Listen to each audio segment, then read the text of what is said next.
Hello, Janksters, and welcome to another edition of the MagicJank podcast, the weekly show where members of Team MagicJank get together and we talk about magical gatherings and things that are going on in them. So, my name's Graham, I go by HamHocks42, and I'm joined by the one and only DamienF16. Damien, how we doing, man? I'm great. Excellent. Holidays are coming. Christmas, which my family celebrates, is coming, and it's a dreaded time of the year. A lot of stress. Not from family, but from like buying gifts for people. I'm not great at I'm not the most thoughtful person. Just leave it. So it's also I feel like it's such a waste. Like whatever my brother and my family want, they just buy. So what am I gonna buy them that they don't already have? If it's something they wanted, they would have probably already gotten it. And but this year I feel great because I got all my Christmas shopping done on Black Friday weekend. Ooh. I'm done, baby. We're done. Oh, it feels. I've never done Christmas shopping this early. It feels fantastic. I feel like I don't know. I finished my thesis like 8 months early for my I don't know, dissertation. So yeah, nice. it feels great. Life's good. Holiday shopping's done. There's some stuff coming up on the horizon, which is exciting. So I'm in good spirits. How about you, Ham? What's new? How's life? That rules. I am very jealous because the holidays certainly are coming up, and I still haven't figured out what I'm getting most of the folks on my list. So yeah. Oh, no. Good luck. Yeah, I know. I'm in the exact opposite boat, and I gotta say, well done. Congrats, getting that taken care of. That's a big deal. Yeah. Cool. Got to take advantage of the sales when they come along. So just decided to go. You know what? I'm just gonna get all this out of the way now. And, absolutely. Well, I'm a little nervous too because I'm not great at gift giving in general. I kind of struggle with it, and and I've done the like cozy sweatshirts like a couple years in a row for folks, and like those are like you can never say like living in Michigan, a nice hoodie or something is always welcome, but like if that's the only play in my playbook, I've got a problem, and I need to mix it up. Maybe go cozy socks this year. I don't know. Maybe that'll pajama pants, flannel pajama pants. Can't go wrong, actually. Maybe that's the move. Stay cozy, but just pivot. Keep it in the cozy arena. Yeah, keep it. Exactly. Yeah.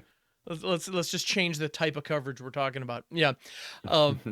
Speaking of arenas, though, there was some new things happening on the magical arena front.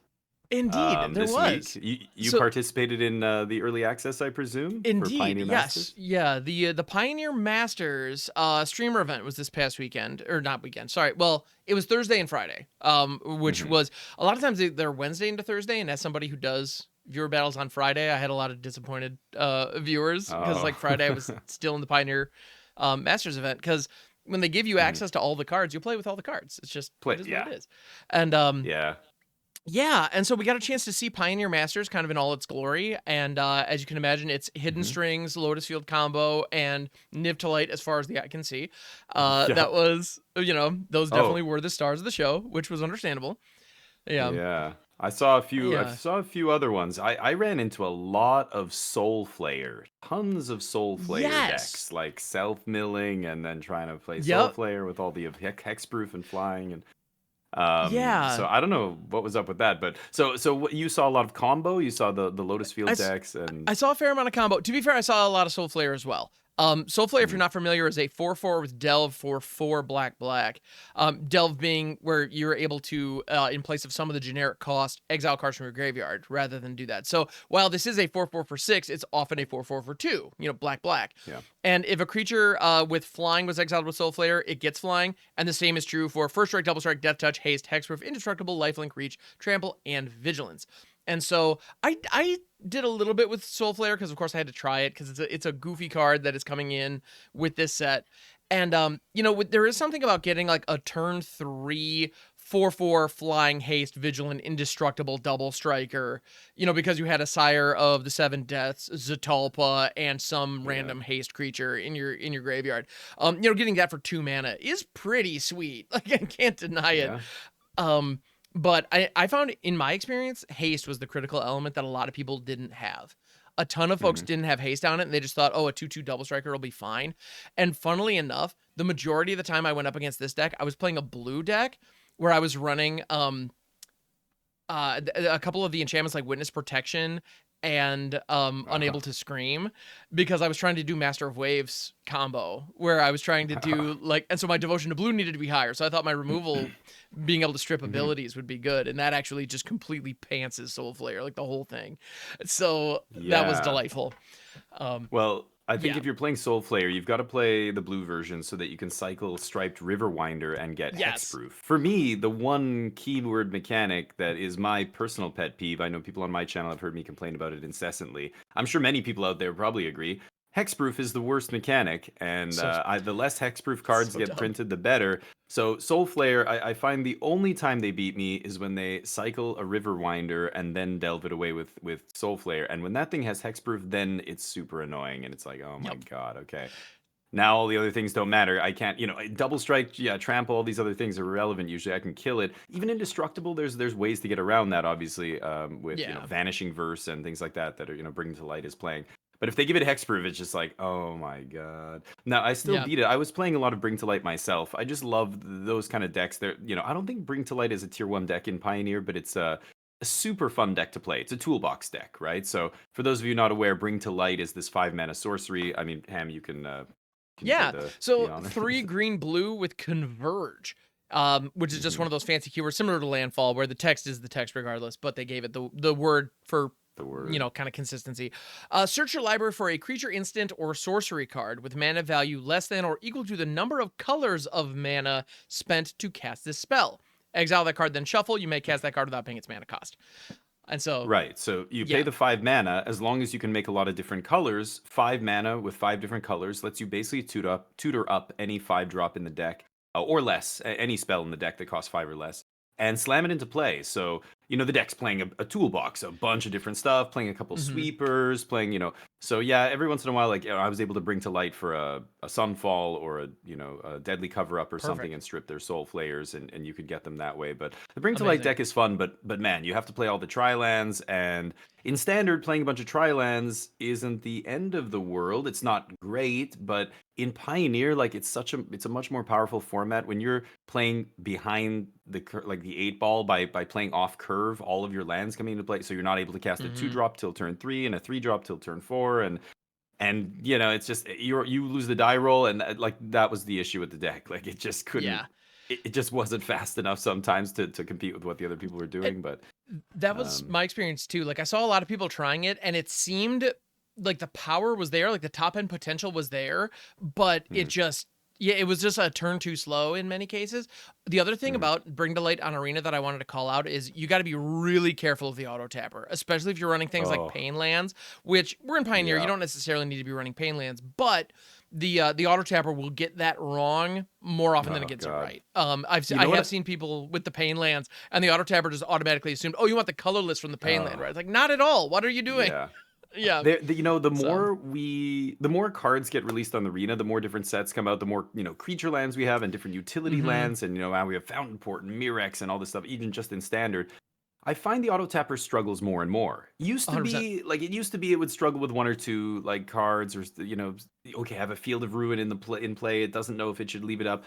But now Sunken Ruins is another one that it constantly gets Yep. wrong. Now I'm playing with Soulstone Sanctuary. It constantly leaves it up, and I think it has to do with the creature types. Like I don't know. Like if I have a Kaito emblem in play in standard into mirror mid range, it'll Mm-hmm. tap every colored mana I have and just leave up Soulstone Sanctuary because it's a ninja and I have a ninja emblem, or I don't Yep. know. I'm speculating here. I don't know if that's what's going on in that AI brain of its, if his, of hers. But Yeah, right. that Yeah. auto tapper is just, it gets worse and worse and worse. It's crazy. I Mm-hmm. mean, I remember Modern Horizons 3 with the tri-lands that tapped for a colorless, but you could also sack them. It had no idea what to do with those. It would always leave up the wrong lands. You Yep. just basically like you can't let the, like, it's getting more and more to the point where you just can't let the auto tapper ever tap your mana in almost any deck Right. now, because Generally speaking, yeah, yeah, it's it's a so risky frustrating. proposition unless you're running, something very simple with no utility lands. But if you have any Yeah. utility land or any kind of, land that costs, yeah, that costs anything to activate. It's kind of Colorless wild. or- Like Fountain Port, I've definitely seen the auto tapper prioritize, keeping Fountain Port tapped down. And to be fair though, like while as a human being who understands the flow of the game, it's easy for us to look at that and go like, why would the auto tapper do that? That's idiotic. Well, we understand the downstream ramifications of that. Like a lot of times with pain lands, with something like Tranquil Frillback, for example, like when it enters. Oh, It cares about green mana, but if you have I a couple of know. pain lands that can produce green, the auto tapper will assume that you would prefer the colored or the colorless mana there because of the logic of, well, you don't have to pay life for it, therefore it must be more Yeah. more Losing must life is be bad. optimal, which because losing life is bad. So from a very basic if then black white perspective, I can totally see why the system does that. But if as a Right. result the auto tapper leaves open only your black mana or whatever, and then then when the Tranquil Frillback resolves, there's no green to tap. No, I know. That's Frillback's one a bad situation one. that I call out because a lot of people, including myself, have gotten got by that Oh, one. it's happened to Um, me. Yeah. yep, it happens Frillback. all the time, and those kinds of situations they seem simple on their face from a very basic perspective, so I can see why the computer thinks that way. Like so, Yeah. mana bases have gotten so complex and there's so many factors for it to try to balance that That's what I mean. getting it wrong Yeah. more often than not makes sense. So yeah, I just mean- manually tap your lands, and at the very, very least, bare minimum, slow down and watch what is being highlighted when you Yeah. go to use the auto tapper, because it'll tell you what it's doing. It's usually pretty quick, Well, but it's there. Yeah. And for those of you on Arena, I think what you should do is, and what I do, is turn off the option to auto tap the lands in the settings. It'll still ask you, do you want to auto tap these? So basically, you Mhm. can put a spell in the stack, and it'll say, do you want to auto tap? Hover over that auto tap button, and before you click it, it will highlight the lands it's planning on tapping, and make Mhm. sure that it's the ones you want to tap, and then go from there. But yeah, for the first little while I was on Arena in the closed beta and stuff, I kind of didn't realize I thought it was either auto tap or not. But if you turn it off, it'll still auto tap. It just asks you to confirm whether it auto taps, and that's what I think most Mhm. players should default to, that mode. That's a fine idea. I should probably switch Anyway, to that because yeah. But yeah, anyway, and but I think it's becoming yeah. more and more of a problem. So getting back to, Pioneer and the stuff, like these days there are so many utility lands. Like back, Oh my even goodness. 5-6 years ago, we never had this many utility lands. Usually there was one cycle of creature lands in standard, and maybe, one land destruction land, and that was Mhm. really it. Now we've got so many spell lands, for lack of a better word. Like, Fountain Yep. Port's the latest one, Mirex. We had, and again, there's Sunken Citadel and all these kind of other utility lands. We've Yeah, even got absolutely. ones that I've played with in artifacts and other things, like the Vault, Fomori Vault, and all these Oh kind of, yeah. lands. Anyway, there's so many that you just more and more run into these cases where the auto tapper doesn't know how to manage them, and yeah, you have to Mhm. be really careful. It's very frustrating. But Yeah. back The to one that Pioneer, yeah, Yeah. go ahead. Oh, one other one just before we go off of this. There's one card that Yeah.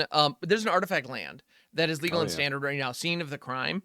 It enters tapped, it's colorless, it's not amazing, but it's a clue land. It's not right. great, but if you care about the number of artifacts you have or you want a critical mass of artifacts in your deck, it is a way to get more artifacts in. I have never once seen the auto tapper do anything but screw you over with this card, like even in limited or everything, because it will assume, because it has the ability, it has like a if you want to get colored mana out of it, it can work similar to a Springleaf Drum, where you can tap Yeah. it and a creature to produce a mana of a color. I have seen it choose that mode when a colorless mana, which it could freely tap for, was available. I have So no idea why. it picked a creature It and was tapped one like of your creatures it tapped out randomly? one of my creatures to use it. Wow. Yeah, it's very weird. So I've seen this one just it's the idea of having a clue in the back pocket in a deck that doesn't necessarily have to be like right on curve in the early turns sounds like there might be maybe there's a chance for this to be okay in some kind of brew. No, just don't do it. The auto Yeah. tapper on Well, Arena just hates this card. the Yeah. only time I've seen this card in play is with Kona, and it's a way to Mm. turn on Kona before you get to Oh, second sure. main phase. That's the only time I've ever seen this card in play. And again, Kona's not a real card in standard. These are, Not really, rogue decks but and stuff, and it's a but fun that's the thought only though. time I've ever Yeah. seen it. Yeah. Yeah, so lots of interesting, lands. Yeah, Anyway. beware the auto tapper is one of the Beware lessons the auto we're tappers. trying to convey. And when it comes down, so with Mhm. to bring to light was what got got Yeah. us on this topic, because this is one of those where the color of the mana spent on it makes a big difference. Yeah. Yeah. Yeah. So And it it's matters a weird. lot. When I was putting it on the stack, the auto tapper would try and tap 5 colors. Like when I just let Cool. it do the thing and I had the mana to make all the colors, it did choose 5 different colors every time. Hmm. But don't rely on that. That is Yeah. I wouldn't. I That's not a great safety net, you know. I did see an auto tapper get somebody. Specifically, they had pain lands in the deck, and Hmm. that's where the problem arose, because it chose Yeah, colorless for the as pain land when always. it needed to select one of the colors. So that was one Yeah. situation that I witnessed myself. So, and it sucked There because is I ended up winning that game on the other side of the field, and I really shouldn't have. Like, I'll be honest. I'll like, just yeah, the auto tapper. yep. There is It was another just auto deck tapping. Yep. that has a lot to do with tapping and untapping lands. Never let the auto tapper take the wheel on this one, but Lotus Field combo is finally on Arena. They put Hidden Strings in this set. They put Pour of the Mm-hmm. Pages and some other stuff the deck was missing. Now the deck has evolved a lot. I played it. I've been waiting to play this deck for a long time, but the last few times I looked at the deck and wanted to play it, it was a very different looking deck. There's been a new couple of cards in the last couple sets that have kind of changed the way this deck is built. So now it's a red-blue deck, the Lotus Field combo deck that's trying to essentially dig through its entire deck and win with Thassa out of the sideboard with Mm-hmm. Wish. So normally it would wish for other win conditions out of the sideboard. Now it's just draw my whole deck and win. But I played this deck all excited and everything. Couldn't wait to play it. Wow, this deck is miserable to play on Arena. I played Mm-hmm. one match, maybe I think 2 matches, and I was just like, the clicking, the amount of clicking, because you're drawing so many cards and there's so many triggers, and you're just sitting there. And as I'm playing against my opponents and they're going off, and I'm just like, their time is shrinking, and Yep. I'm thinking, this feels like I'm back in like Eggs Combo Modern or Clan Yeah. Ironworks. Like it's just I'm sitting here watching my opponent go off. They might not make it. I don't know. They keep just triggering there's a level Mm-hmm. up enchantment that they keep triggering. Every time you play a non-creature spell, you get to loot. They keep looting and looting. I can't remember what it's called. It's called artist talent. Yeah. Painter Artist Talent. That's it. Artist talent So from they're just Boomburrow. Yep. yeah. Because And yeah, the first mode, oh, whenever you cast a non-creature spell, discard a card if you do draw a card. So you that's what know, allows you to cast hidden strings and things like that and just churn through your whole deck. yeah. Because you're looting every single But time you it cast a spell. it Yeah. feels like or like Teamer Fireballs just right before Mm-hmm. the rotation happened with World Souls Rage was another deck that had so much. But that deck, it was these non you couldn't auto pass or choose to always yield to the trigger on these new Capenna Right. lands, and that's what it was. This, you actually have to make a decision. Like you are looting and looting and looting. It's like 30 loots in one turn, and you're Mm-hmm. just like clicking and clicking and clicking. What a nightmare. Oh my god. It's I rough. don't want I was looking forward to playing this deck. So for those of Mm-hmm. you who are wondering, should I craft this and stuff, there are factors to playing a Magic deck that are outside. Well, do I have the cards to play this? Before you decide, hey, I have 20 wild cards, 25, I want to craft this deck. Watch people play it. Listen to people like us talk about Mm-hmm. playing this deck, and really ask yourself, is this the kind of deck I want to play? It might look like it on paper, and then when you actually start playing these games, you might find yourself depressed and miserable because you're like, I Yeah. hate this. It's a good deck. It can It win. is. It's a good combo deck, but it is miserable to play. Bear that in mind before you go spend a bunch of wild cards. I know other people were saying the same thing with Teamer Fireballs. They were saying, this World Souls Rage deck, what do you think of it? And I said, well, like, it's a very powerful deck. It's one of the best decks in Standard, pre-rotation there. And but it's a just very tedious to Mm-hmm. play. It takes Yeah. so much clicking. If you're fine with that, if you're CFT sock, or whatever, you want to play Yeah. the Teamer Otters deck is similar. Lots of clicking. If you want, or maybe Insidious Roots is another deck that like Yep. lots of clicking. Then that's fine. But boy, there's people. I love those kinds of decks, but I hate playing them digitally. It's torture. The But digital play is where it's rough. And this one is especially yeah, challenging because it is in theory non-deterministic. Like if you do yeah, hit like 5 lands in a row, as unlikely as that is, because there aren't that many lands in the deck per se, but like if that happens, it might stutter to a stop. yeah, The other thing is the conventional wisdom, if you're playing against it on something like Arena, is to let the opponent go, because if at any point they yeah, misclick, if at any point they sequence incorrectly, the entire combo ceases to function, and they'll maybe they yeah. discard the wrong card to the loot effect, or maybe um Or they you know, time out. anyway, or they Like, full let on them go time to out, time. or they go Yeah. for the wish too early, or they, you know, like there's a lot of ways that where they could get it wrong. But the thing is, you have to sit and watch them click for 7 to I 10 know. minutes to get to the point where they make the mistake and hand you the game. You know, like That's so that's like why I they said it's like might eggs. It's exactly. like those Well, old combo and decks. You couldn't just it's scoop. You had to sit there and you watch and have be to like, sit "Am there I and watch. dead?"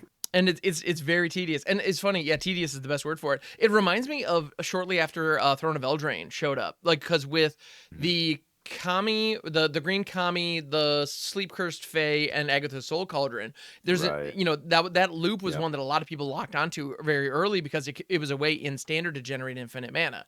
And the deck wasn't amazing, but anything that Right. could get you infinite mana, even somewhat consistently, is Should be respected. yeah, it's worth a consideration. Yeah. But honestly, like we've had multiple sets come out since then, and I haven't seen anyone try to revisit that. And we even have things like Innkeeper's Talent, which would theoretically make it easier, potentially. Yeah. Um, and I mean, nobody's revisited yeah. it because playing that deck on Arena was torture. It sucked, man. The amount of clicks that were involved in that was really unpleasant. And you had all those same issues where you would just time out, or like the other opponent would just scoop the moment that you demonstrated the loop. Which, okay, that's the ideal scenario. That's what you're hoping for. But even then, you don't get to do the clever thing that you built. So it's Yeah. I don't know. It's tricky. Now, the Lotus Field Hidden Strings kind of setup is probably it's one of the most efficient versions and like the quickest version of setting something like that up that I think I've ever seen. You know, and this is coming from somebody Not who's many played a moving lot of parts. Insidious Roots. You know, so Yeah, I'm yeah, familiar with that idea. And actually, as I'm saying this, I have an Oathbreaker deck right next to me that's full on Storm Eggs. So like I like that kind of thing. I do, and even I'm just like Yeah. this is tedious. Me Like too. it's In paper, tough. it's great. I established a Yes. loop. I say, look, here's a loop. I'm gonna do that loop X number of times, and that's it. Yep. But man, on Arena, I mean, Nadu was another deck that people said, even on Magic Online, like not on Arena, but on Magic Online, people were like, it's a nightmare to play, but it's the best deck. We all have to play it. It was like Clark Clan and Iron Lurks was Yep. similar, and Yeah, KCI, all that anyway, stuff. so Yeah, Lotus when Field's on those decks Arena are now. yeah. Yeah, and you know, yeah, there's so many other examples. Like, you know, the cat oven is the other one that I can't help but think about. That, Oh, like, yeah. in paper, not an issue. At the end of your turn, I do the cat thing. You lose a life, I gain a life, and I'm gonna untap and we're gonna move on. Nobody cares. Not a big deal. On Arena, that's like 8 clicks. Like, Yeah. At least Anyway. the cat oven, people could see the writing on the wall. They would be like, "Oh, okay, you're just gonna like I'm at this many life. You just have to do that this many times, and I'm Yeah, gonna die." that one. But like it you was, said, the but Lotus it Field, was, you have to wait, and You have to wait. maybe You have to they watch. screw it up. I mean, it was yeah. Elves combo was like that in Legacy Yep. and Modern back in the day, and there's many examples. But back to what we're saying about Pioneer, I think if you are planning on trying a combo deck like this, just bear that in mind. That is not something that's immediately obvious when you look at a deck list and go, oh, on MTG Goldfish or MTG Top 8 or whatever, and you go, that looks cool. That's a Pioneer deck. All the cards are on Arena now. I'm going to craft that. Before you Yeah. pull the trigger, there are factors that you should consider before building a deck in a format like Pioneer. You might hate playing the deck, even though you know, in theory, on paper, it looks like a deck that's right up your alley. It can be a nightmare to play for some people. Other people enjoy it. They like that aspect. They don't mind the Sure. clicking. Hey, go nuts. But just think about it. Lotus Field was another one. Bring to Light. I saw some people, we talked about Soul Flare. I saw some people experimenting with JVP, Jace Vryn's Prodigy. Yes. Is on Arena now. That's another new one. And right now, Jace Vryn's Prodigy is not a real card in Pioneer. It's not seeing any tier 1 play. There's no decks that are really playing it. But it was a very powerful card in Standard. I played it for a long time. Basically, the whole time it was legal in Standard. And it is powerful, but yeah, not a home in Standard right now. But that didn't stop anybody from trying different homes. I played against Sure. it a few times in the Pioneer Masters early access. So did you experiment with Jace at all?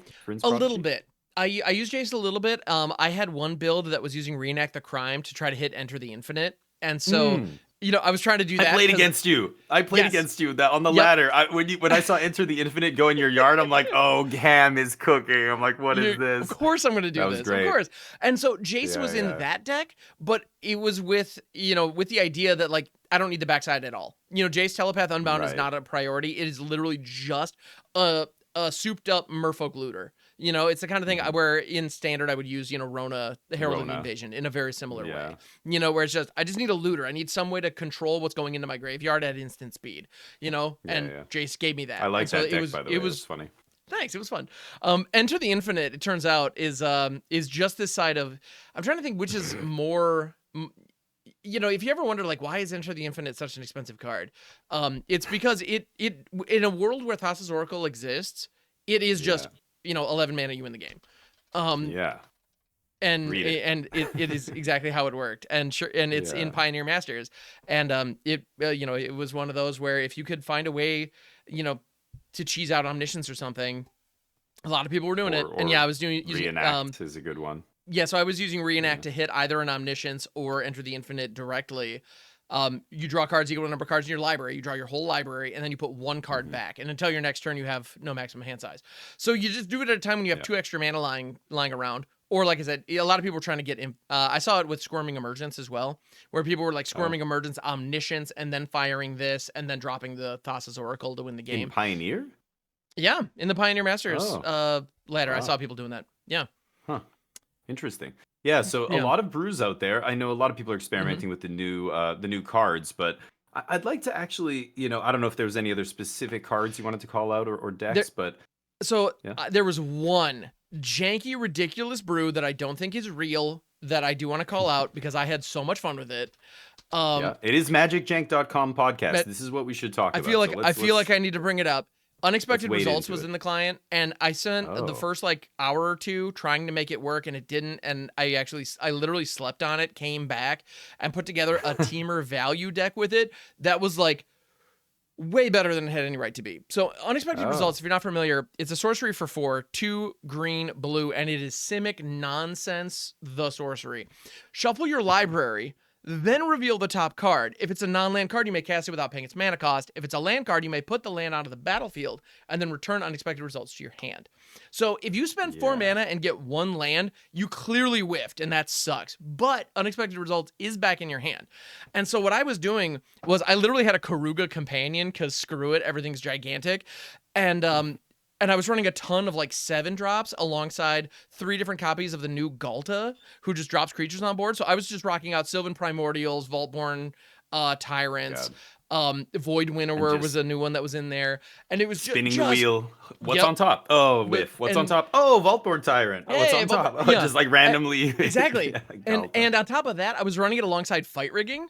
And so the idea was if I can cast Fight Rigging on 3, tee up some kind of free spell, which maybe is a copy of Unexpected Results, maybe it's one of my gigantic creatures, and then I cast Unexpected Results on 4, hopefully hit a gigantic creature, which then can trigger Fight Rigging, fire off the thing I had had teed up. And the reason Galta was in there is because if I had any gigantic monsters in my hand, they would just all flood the field. It's a meme. It's jank. I'm not.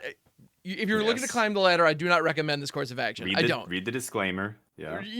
Let me tap the sign. However, if you like big Timmy value with kind of a goofy combo kind of style feel to it, it actually played really well. I had a lot of fun with it. And the whiffs, the whiffs on Unexpected Results were Fable of the Mirror Breaker, Fight Rigging, or Overlord of the Hauntwoods.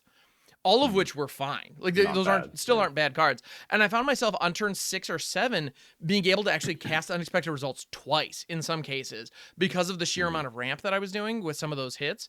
The other thing is Overlord of the Hauntwoods as a 5-drop has 6 power. So that lines up well alongside Fight Rigging. So it was just slot machine spin the wheel over and over and over again. Yeah. And there were plenty of games where I literally cast Unexpected Results 3 separate times and didn't get anything good. That absolutely did happen and it sucked.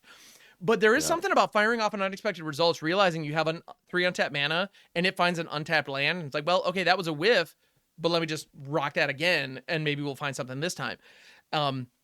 And if you're able to survive, you get to a point where you're just hard casting, Void Winnowers and stuff. Just it's silly. It's fun. It's fun. But it's fun. It's just big dumb fun. Is the hallmark of the best decks in the format. So decks like these, they're fun, but Itali effects and the randomness is tough. I mean, Discover is super busted. It has to be banned when you can break that randomness and force it to only hit what you want.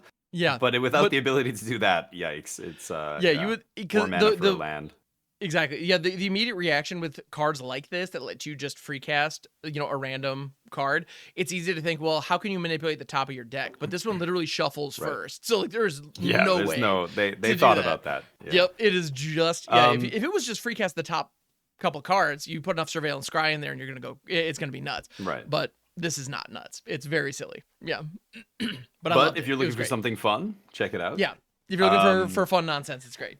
Yeah. well, I'd like Anyway. to zoom out a little bit on the Yeah. format and talk about, Pioneer's funny. I don't play much Pioneer. I've not played a ton of Pioneer, well, Hmm. because it's not an arena. So when people would ask me, "Hey, why don't you try Explorer? Hey, play some Explorer," especially when the Pioneer RC season was happening, and I'm like, I could, but I just don't feel any strong pull to playing this format because it's not Pioneer. And like, even though I could Hmm. get some testing in, it's not going to be great testing, and there's some pieces of the metagame that are missing, and on and on and on. But now that this is looking like, Pioneer, I got into a bit of debate with the people on my channel during early access. We all Hmm. said, some people just immediately said, well, look, they're going to just change the name to Explore from Explorer to Pioneer now, right? Because this is Pioneer now, and that's what they should call it. It doesn't make sense to have two different names.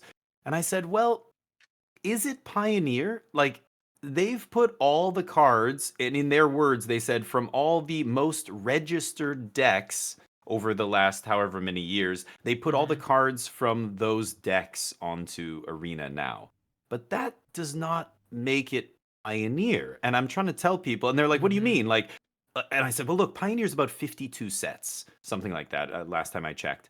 And you can put all the cards that are currently seeing play in competitive Magic onto Arena, but you're still talking only a portion of the format, right? And why is Hmm. that important? Well, every time a new set comes out, sure, right now we have all the relevant cards from Pioneer on Arena, but what happens when the next set, what happens when Final Fantasy comes out and the Buster Sword happens to be super busted with some common from Return to Ravnica or from some old set that's not on Hmm. Arena because it's unplayable and it's a 10-cent card, aka Shuko in Modern, or Yep. Soul Siphon or whatever. That Cold Snap card that Oh, was that like Colts. $2 that Yes. went to like $60 overnight. Like those kind of cards, that's what happens when Hmm. Magic and they print a new set, something super powerful comes out. Soul Soul Spike. Spike, thank you. Yes. Stuff like this Yes. get suddenly people go, holy crap, this is insane. This Hmm. goes with this Necropotence deck or whatever. Just take any example you want. There's a bunch. Shuko's a Yeah. good example where Shuko's nobody. amazing. Yeah. Shuko's the kind of card. Well, yeah, it was amazing because of Nadu, but before Nadu got printed, nobody Oh gave a no, crap no, about it. If What do you mean? What? yeah.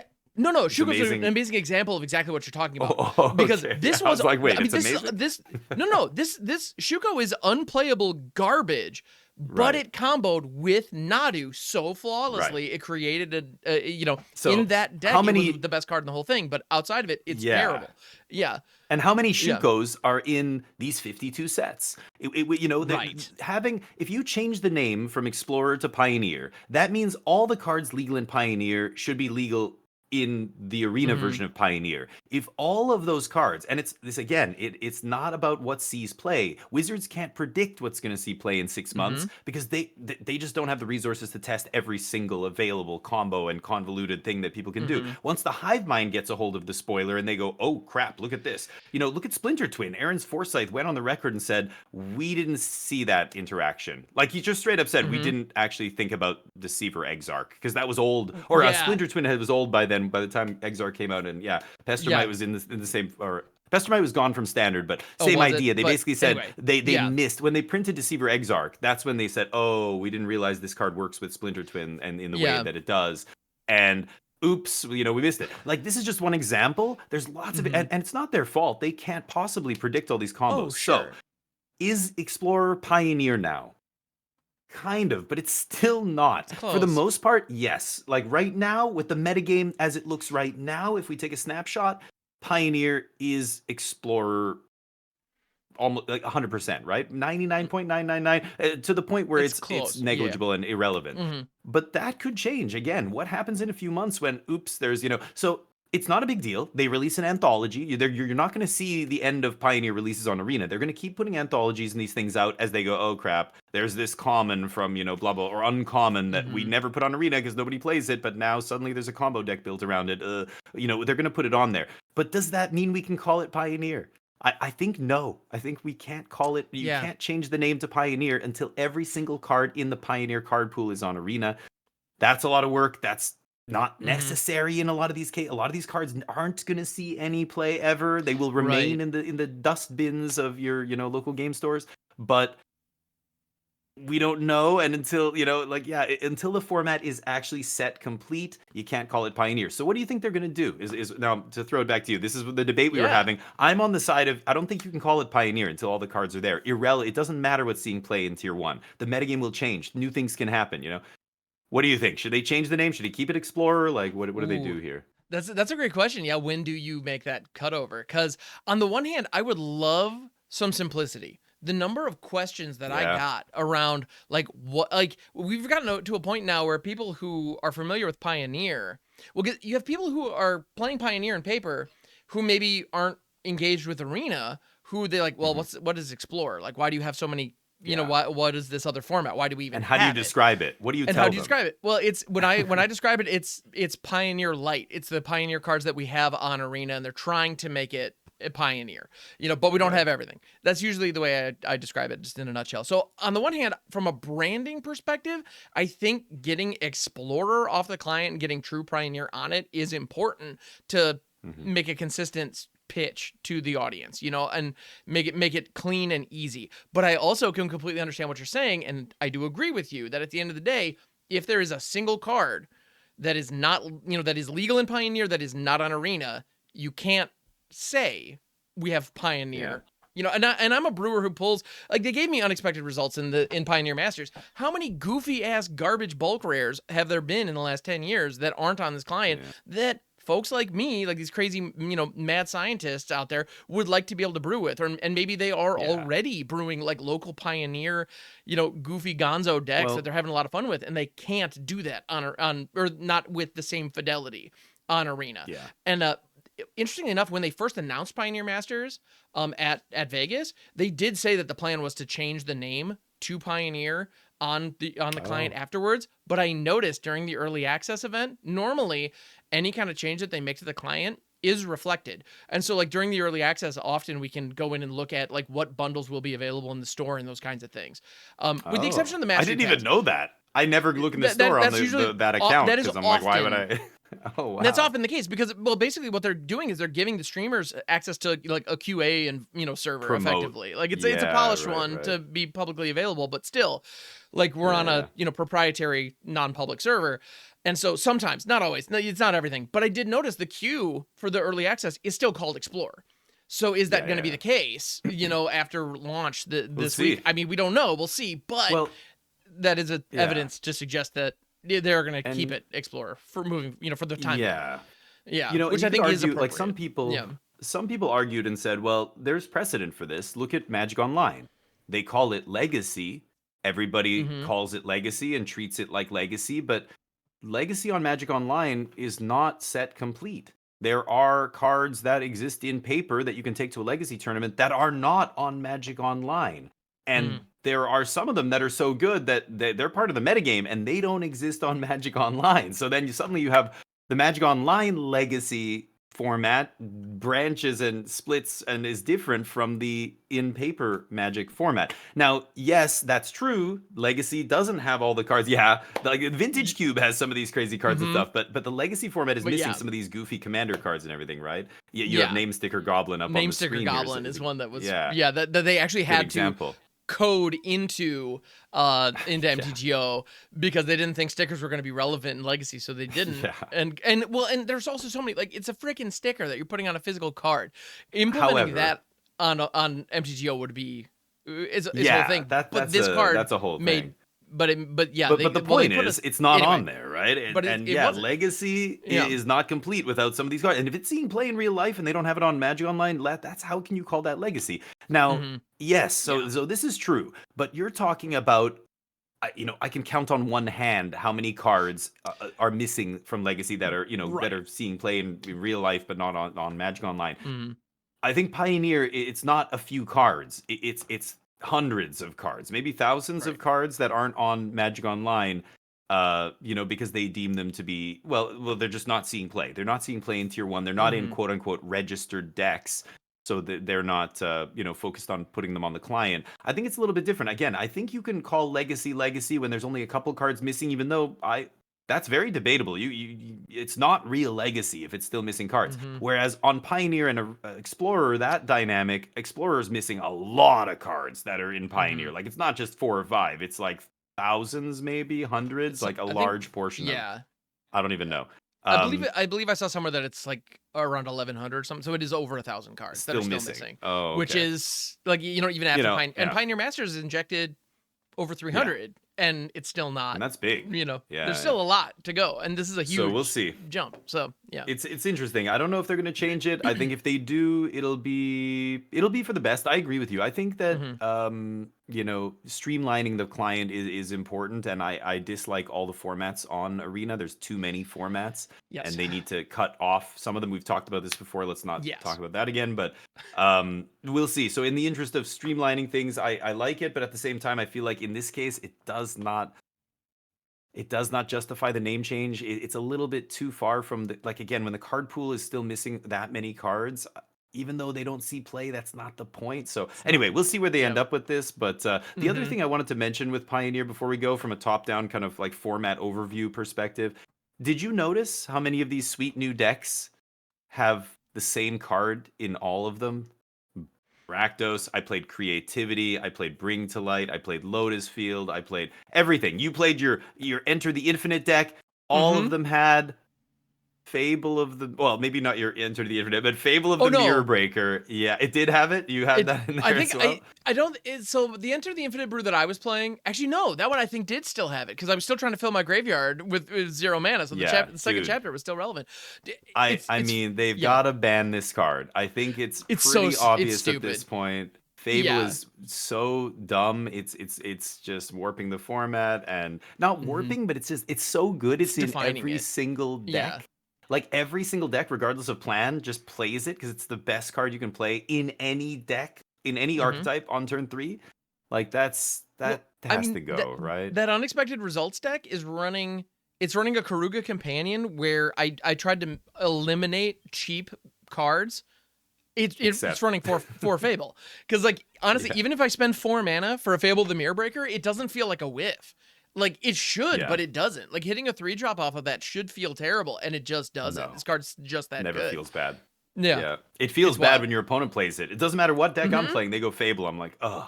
If I'm playing aggro or mid range or combo or control, they play Yep. turn 3 Fable, it doesn't matter. I'm just like, ugh, damn it. Yeah. I wasn't able to thought seize that crap, or I know, right? counter it or whatever.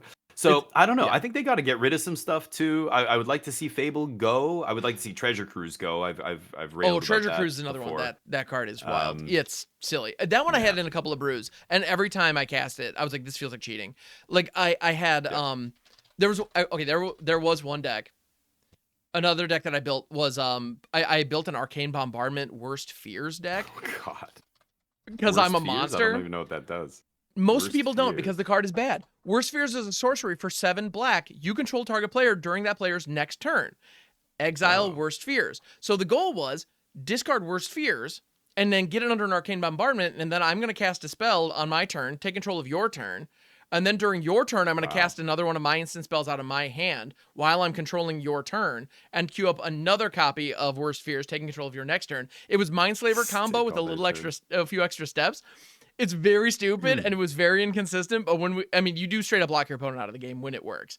Um, Yeah, and I was using Cleansing that's Wildfire to silly. ramp, like Cleansing Wildfire and Indestructible Lands to ramp, and it was really funny. During Oh my God. opponent's turn, I could trigger Arcane Bombardment and cast a Wildfire off of it to blow up their land, and I would decline searching for something else. So, like, anyway, it was just the amount of rude nonsense you could do with that was amazing. And Worst Fear is another one that they brought in with Pioneer Masters. The reason that I mentioned that, Treasure Cruise was so good alongside Yeah. Arcane Bombardment. And Arcane Bombardment is a garbage Oh enchantment. You yeah. should not be playing it in competitive decks. But it cares about what cards are in your graveyard. And it triggers when you cast a spell. So by casting Treasure Cruise, I could exile all of the spells in my graveyard that were not Worst Fears. And I was Hmm. guaranteeing that the Arcane Bombardment would pick it up as a direct result. And that was Yeah. because I cast an Ancestral Recall. Yeah, it's It's ridiculous. 1 mana to draw 3 cards is crazy. It doesn't. it's insane. The numbers in the top Anyway, right corners of Magic cards don't mean anything anymore. They nope. haven't for a long time. I mean, this is just another example. These leyline binding overlords. Look at the elementals in Mm-hmm. modern. There's so many examples where ignore the casting cost in the top right if it's got an ability that says you can reduce it, because if there's any way to reduce it, people will find a way and make it broken. Like, yeah, Leyline and everything, and Yep. Treasure Well, Cruise is and another example. Yeah. I mean, to the point where Pour Over the Pages is not an amazing card. It's actually quite bad. Yeah. Like, if you think about it It's fairly, clunky. Yeah. and if you think about it fairly, it's actually quite bad, I would say. Yeah. Pour Over the Pages, it's 5 mana, draw rate. 3 cards, untap 2 lands, then discard a card. Yeah. But when those 2 lands that you're untapping are Lotus Field, you netted positive mana because you cast this. So that untapping a land is a cost reduction, you know? And and so if you're doing things like Nykthos or Lotus Field, like this isn't a 5-drop. It's not. It could be a negative 2-drop or whatever. It's silly.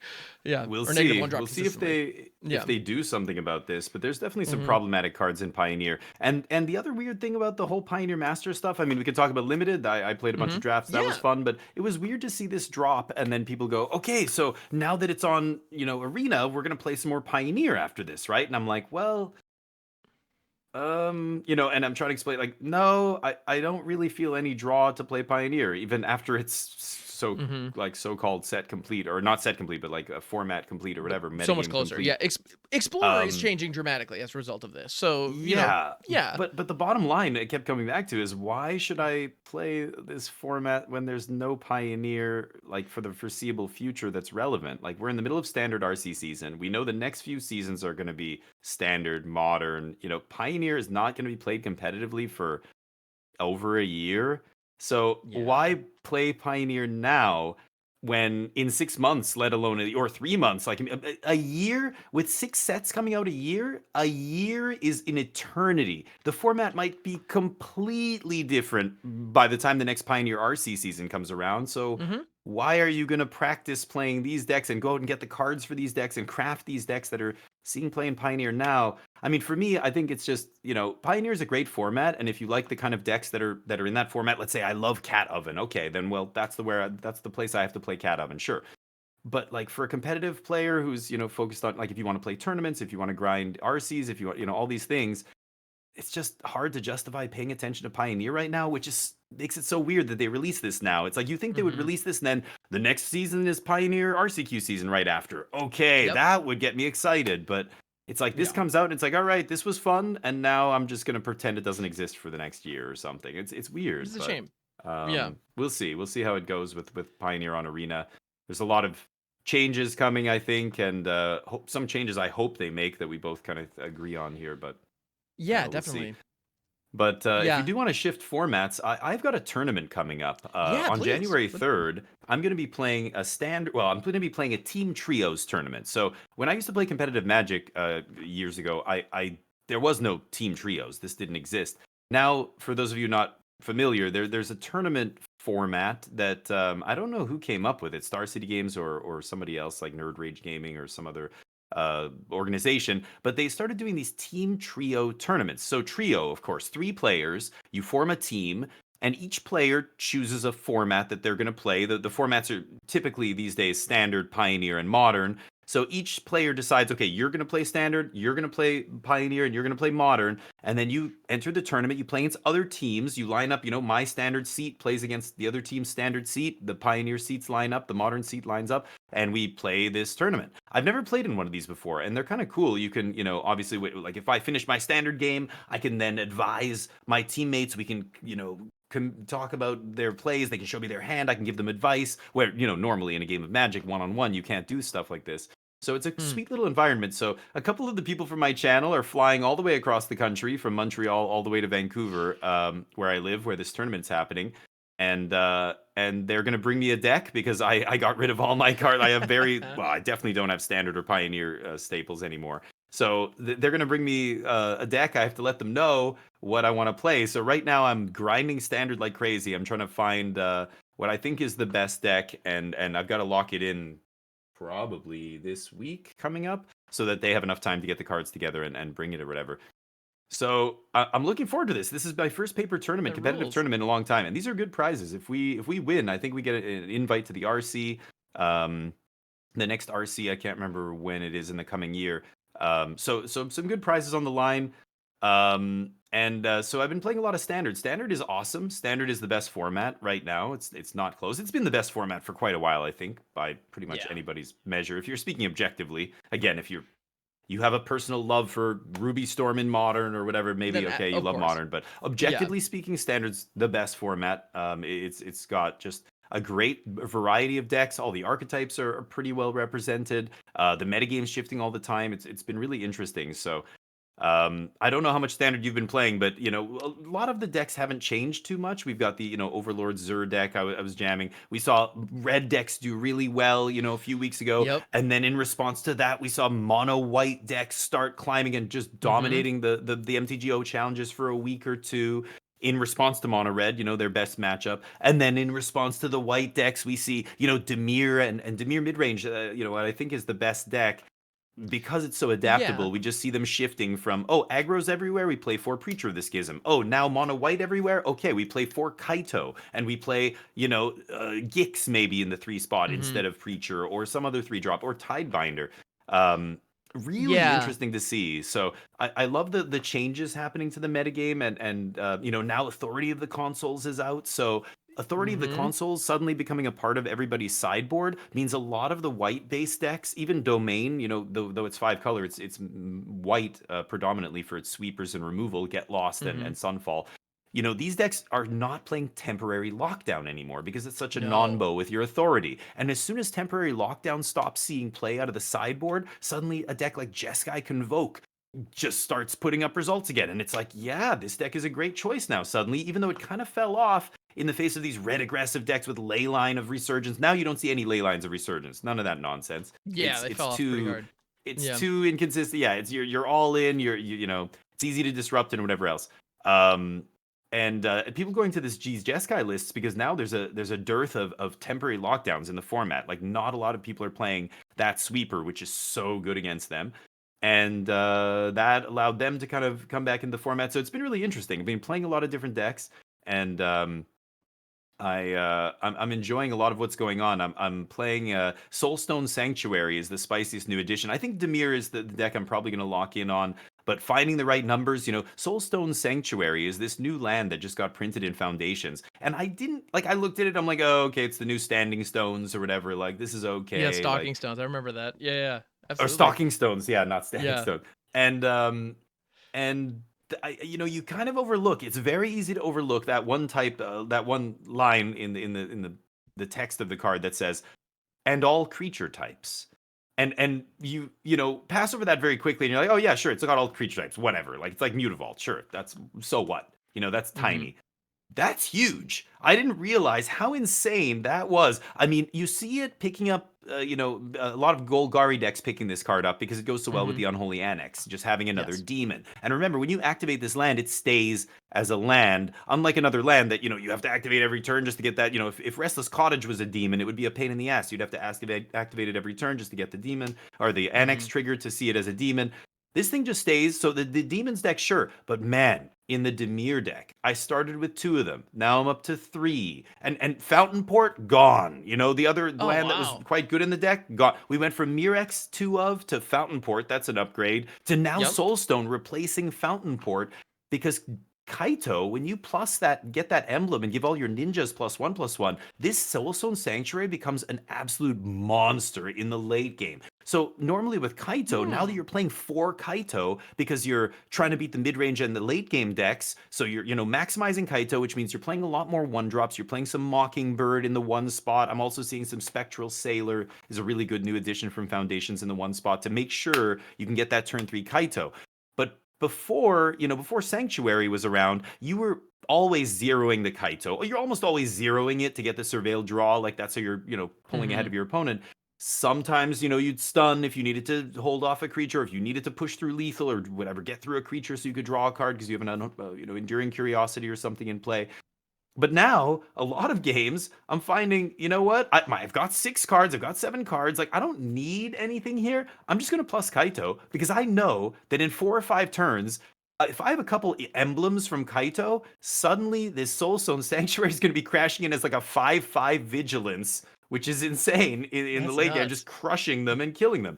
So it's been very interesting to see some of these decks evolve. The Dimir deck, I think, is the best deck because it is so adaptable, and Mm, you can shift the deck to beat aggro. You can shift it to beat the late game decks. You can shift, just choosing a different 3-drop to play, or choosing a different number of Kaitos to play. Kaito is ridiculous. When this card got spoiled, people were like, oh yeah, this goes right into Dimir. But then it didn't really see a lot of play. Like, people were playing it as a 2 of, and then it's slowly, okay, maybe a 3 of. And this was a byproduct of aggro being everywhere. There was red mm-hmm. decks everywhere, Gruul decks, and Kaito is not great. Like, you want to be attacking with a ninja. Ninjas want to attack. So having a card like this that cares about creatures, cares about you doing damage to them, it turns into a creature that, and it pumps the creature. It cares a Mm-hmm. lot about the board and what's happening on the board, keeping your attacks flowing, kind of thing, stunning their creatures, letting you get in more attacks. Not great against aggro. So it was only a 2 of or so. But now, man, it feels so insane to just jam Kaito on 3. They have to spend like a go for the throat or a get lost on your Spyglass Siren, because they know if they don't, Kaito's gonna get them. And they could get lost Kaito, but you're getting the card back and they're down on that exchange, and it just feels bad all around playing against it. Sometimes you can't counter it because of the ninjutsu, and it's a nightmare for some decks. And Mm-hmm. it's been so impressive that Soulstone Sanctuary just gets better and better because you got so many Kaitos in your deck. The Soulstone's been awesome.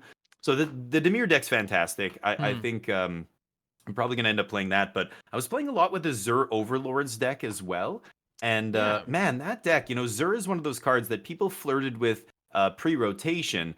And back when Atraxa and Archangel of Wrath and stuff were the go-tos in the domain deck, and people still tried to play Zur because they were like, look, Leyline Binding, 6/6 You know? lifelink Death Touch is pretty good. And you're like, yeah, but you don't need it. You don't need Zur. And it was Mm-hmm. never good enough. It was never in any of the tier It just 1 didn't have domain enough lists. targets. Yeah, I think it was the biggest thing. It just Yeah, didn't, because yeah, with Leyline but it's great, but like if you're gonna be animating, you're up the beanstalk and then your opponent hits you with a sunfall, like yeah. that feels terrible. Like so. Well, dude, Yeah, now I but mean, so now. you've seen the Overlord's Mm-hmm. versions.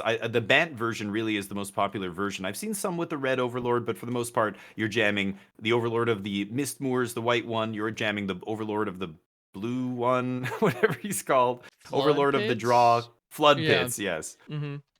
So with Overlord of the Flood Pits and Up the Beanstalk, you are drawing so many cards that So many. decking becomes a real concern. And I at first I was like, man, this is like, I gotta slow down. I've got 2 Beanstalks in play, and I've got Mm-hmm. Overlord, and I'm like, I don't even want to attack with this guy. I'm drawing too many cards. And then you realize, no, you have that Zur in play. You can just activate those Up the Beanstalks and throw them away. I've Yep. activated them and chump blocked. I've activated them and sunfalled my own guys away because I just needed to not deck myself, and Mm-hmm. this kind of stuff. The Zur deck, and now, yeah, again, that was another deck. You started with 2 Zur, and then you're like, this is insane. I'm gonna play 3, Hmm. and then you're playing Yeah. 3 Zur, and you're like, I just want to draw Zur every game against every deck. Against aggro, they can't beat a Zur after it's Mm-hmm. given, a guy lifelink and made him a 6-power, 7-power guy. Yeah. Um, Against other mid-range decks, you just obviously you've played against it. Turn 5, Zur, activate, swing with Overlord of the Mistmoors, like So that's good. almost GG on the If spot. you're trying to aggro race them, that Yeah, the amount of life they gain there is like impossible to it's keep up crazy. with. Zur It's is nuts. insane right now.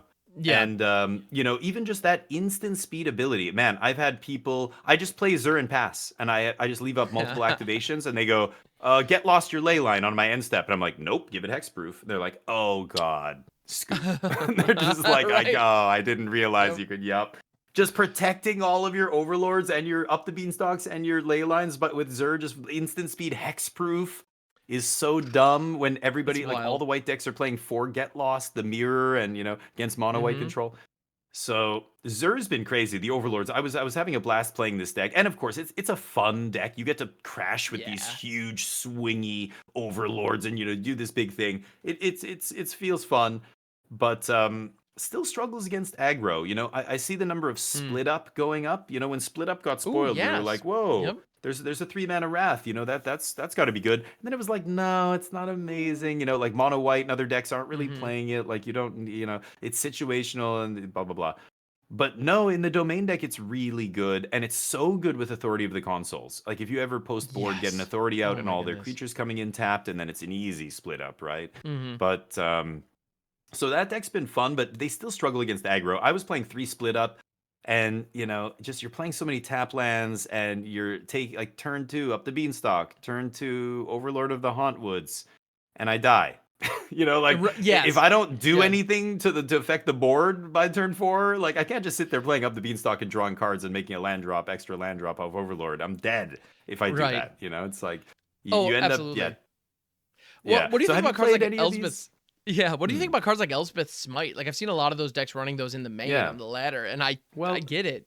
That's fair. yeah, so Elspeth Smite is excellent right now. Not only is it, exiling things like Heartfire Hero or Mosswood Mm-hmm. Dread Knight, or the most important target I think is Enduring Curiosity. Just exiling any of the enduring cards is huge. Mm-hmm. The problem, of course, is this is way too narrow of a removal spell. It's very good against this segment of the metagame, and it's Mm-hmm. atrocious against this whole swath of decks. Yeah. Like the mirror match, if you play 4 Elspeth Smite and you run into the mirror, you're dead. You draw these at any point, Mm-hmm. it's like you drew 0 cards for that turn, and Yeah, that's they're straight up devastating. dead. Yep. You have these in your opener. It's like you mulliganed against that, or against a lot of the other decks. I think even some of the other mid-range decks or mono white control. I mean, there's decks where it's so bad. Like Get Lost Yeah. always hits something. Yeah. The unconditional removal hits stuff. But like Elspeth Smite, it's only good against small creatures. It's not even great against stuff like Jeskai Convoke and things like that. So Mm-hmm. it's only good against the red decks that are trying to play, one or Yeah. two creatures and pump them up, and yeah. So Yeah. the other card I wasn't impressed with this against was the $50 Mythic in Standard, uh, Shrieking Nemesis. Oh This my is not a great yes. way to deal with Shrieking Nemesis, which is a problem card. Did you know that if you Yeah. want to build mono red in Standard in paper, it's like $250 or $280 or something? Mono red? What? I know that was the deck that's always been, entry That's level always been cheap. This because of this guy, he's $50. Can that's you believe that that? when yeah, every single time that I've ever heard anyone ever say I would love to play whatever format, but it's too expensive. Somebody's like, "Well, just go do burn. Just go get burn." Yeah, Like play burn is burn. always the Nope. just play burn. It's really fine. Nope. Wow. Not with a $50 mythic. At That a four yeah, of. You that need 4. You got to play oh, 4. they're It's so it's one of good. the best Yeah. cards in the deck. Yeah. Mhm. So it's interesting, but anyway, there's a lot of great decks in Standard. I'm just giving you kind of I don't know, the things that I've Yeah. noticed that have changed slightly over the last few Mhm. weeks. With some of the decks that we've seen, pop up from time to time. I know the other deck that's kind of the new kid on the block that I've been seeing is Simic. Simic Crabs or Yep. Simic Gin, Simic Spells. It's basically mono blue, and it's like the mono blue decks of old, the Haughty Gin decks. 8 creatures, but instead of playing Tolarian Terror and Gin, you're playing Tolarian Terror and the crab, The Eddie Merc crab? Eddie Merc crab. Yeah. Yeah, yeah, yeah. So despite the number in the top, Mhm. this is 2024. Yeah, We that ignore this that. is not a It 7 drop. costs Not at all. 2. Yep. Yeah. Tolarian Terror costs 1. This costs 2. Yep. And that's it. So the rest of the deck is a tempo deck. You're playing 17 lands, like 18 lands, like very low land count with like Wow. 4 Bushwhack, 4 Analyze the Pollen as kind of your like 8 additional lands or whatever. Like you just have to have green in your opening hand and you can probably get a second land easily. Mhm. So this deck's really interesting. It's obviously, a tempo deck that plays a lot of bounce and counter, like mostly just bounce spells. They don't even kill Mhm. any of your cards really. It's just they can No. bushwhack stuff, but they just Mhm. bounce things. They bounce things. They tap things with Eddie Merc and just set up a turn where they can just flash in the right amount of damage on your end step and then smack and you're dead. Like Tolarian Terror and Eddie Merc are all 5 Yep. power. That's divisible by into 20 by 4, right? So Yeah. yeah, I it's easy. yeah, I've seen Mhm. a lot of variants of this using "This Town Ain't Big Enough" as ways to bounce, Yeah, like the Storm Chaser's Talent, which is a 1 drop that produces a 1 drop. keep You looting can also or bounce the looping Eddie it. Mercrab back to hand, drop it again, get more tap action. Like, Yeah, it's a yeah, sweet deck. it's a sweet deck. And yeah, if So you're looking for a budget build, that actually, because you can do the Haughty Jin angle, but you could also, I've seen it where it's just 4 terrors for Eddie Mercs. Like, aside from the mana base, mhm. there may not even be a rare in the whole thing. Like, it's kind of Yeah, super wild. cheap. Yeah, Yeah, super very, cheap to very build, budget friendly. Yeah. And it and plays really a like good. it's quite strong. Yeah. It's got good game against some of the late game decks and mid range decks and stuff, but the aggro matchup is not Is rough, great. sure. It's Yep, that's true. again, you're not really playing any removal. It's really tough. You got to Mhm. keep into the flood mawing their guys, and it's Yep. never it's not enough, not fast enough. Not You're not dealing with their things permanently. It's Mhm. an issue. Into the flood moss, fantastic, but So good. and then Yeah. it also suffers from graveyard hate. Like I've resolved Rip against it, and then that was it. They got stuck with Tolarian Terror, Eddie Merc in their hand because they only have 3 lands, and they now they have no graveyard. They can't cast any of their stuff, and Yeah. If you so actually have to pay it's got 7, its Eddie Merc's weaknesses. yeah, Eddie Merc's quite bad if Yeah, you actually have to pay 7 for it. Yeah. Yeah. yeah. But that's Yeah. another kind of interesting deck that I've seen pop up. I think it's kind of an evolution of the Talented Otters deck that, is Mhm. playing so many moving parts. I feel like you're taking all these game actions in that deck and you're getting so little value back. Like you're just it's the definition of spinning your wheels. You're almost like doing all Mhm. these things and just getting like little 1/1s and bouncing and making a little bit of mana, and like eventually you build up to this big turn where you can make all your guys like 8/8s and kill them. But it's every little thing that it does feels so small in terms of impact that I don't know, like, is the juice worth the squeeze? Like, you're going through so many hoops to do all this stuff, and so I don't know. I found that deck to be so like inconsistent and weird. I like this Simic version better. It's like, look, let's just issue the whole combo aspect, and let's just play Mhm. a good, tight, low to the ground tempo game.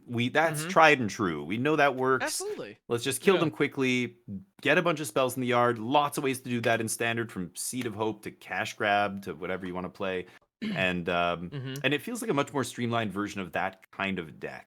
So this is Yeah. another one that's interesting, and I expect some people to play it maybe in this tournament coming up that we're Yeah. getting ready for. But The other thing um, about those yeah, decks are almost the exact opposite of these like the Lotus Field combo decks that we were talking about earlier. Like the Lotus Field combo decks, they feel it's frustrating to watch something that just take a ton of game actions when the victory was basically certain. With these kinds of tempo decks, the cost benefit analysis of every single game yeah, action is really interesting.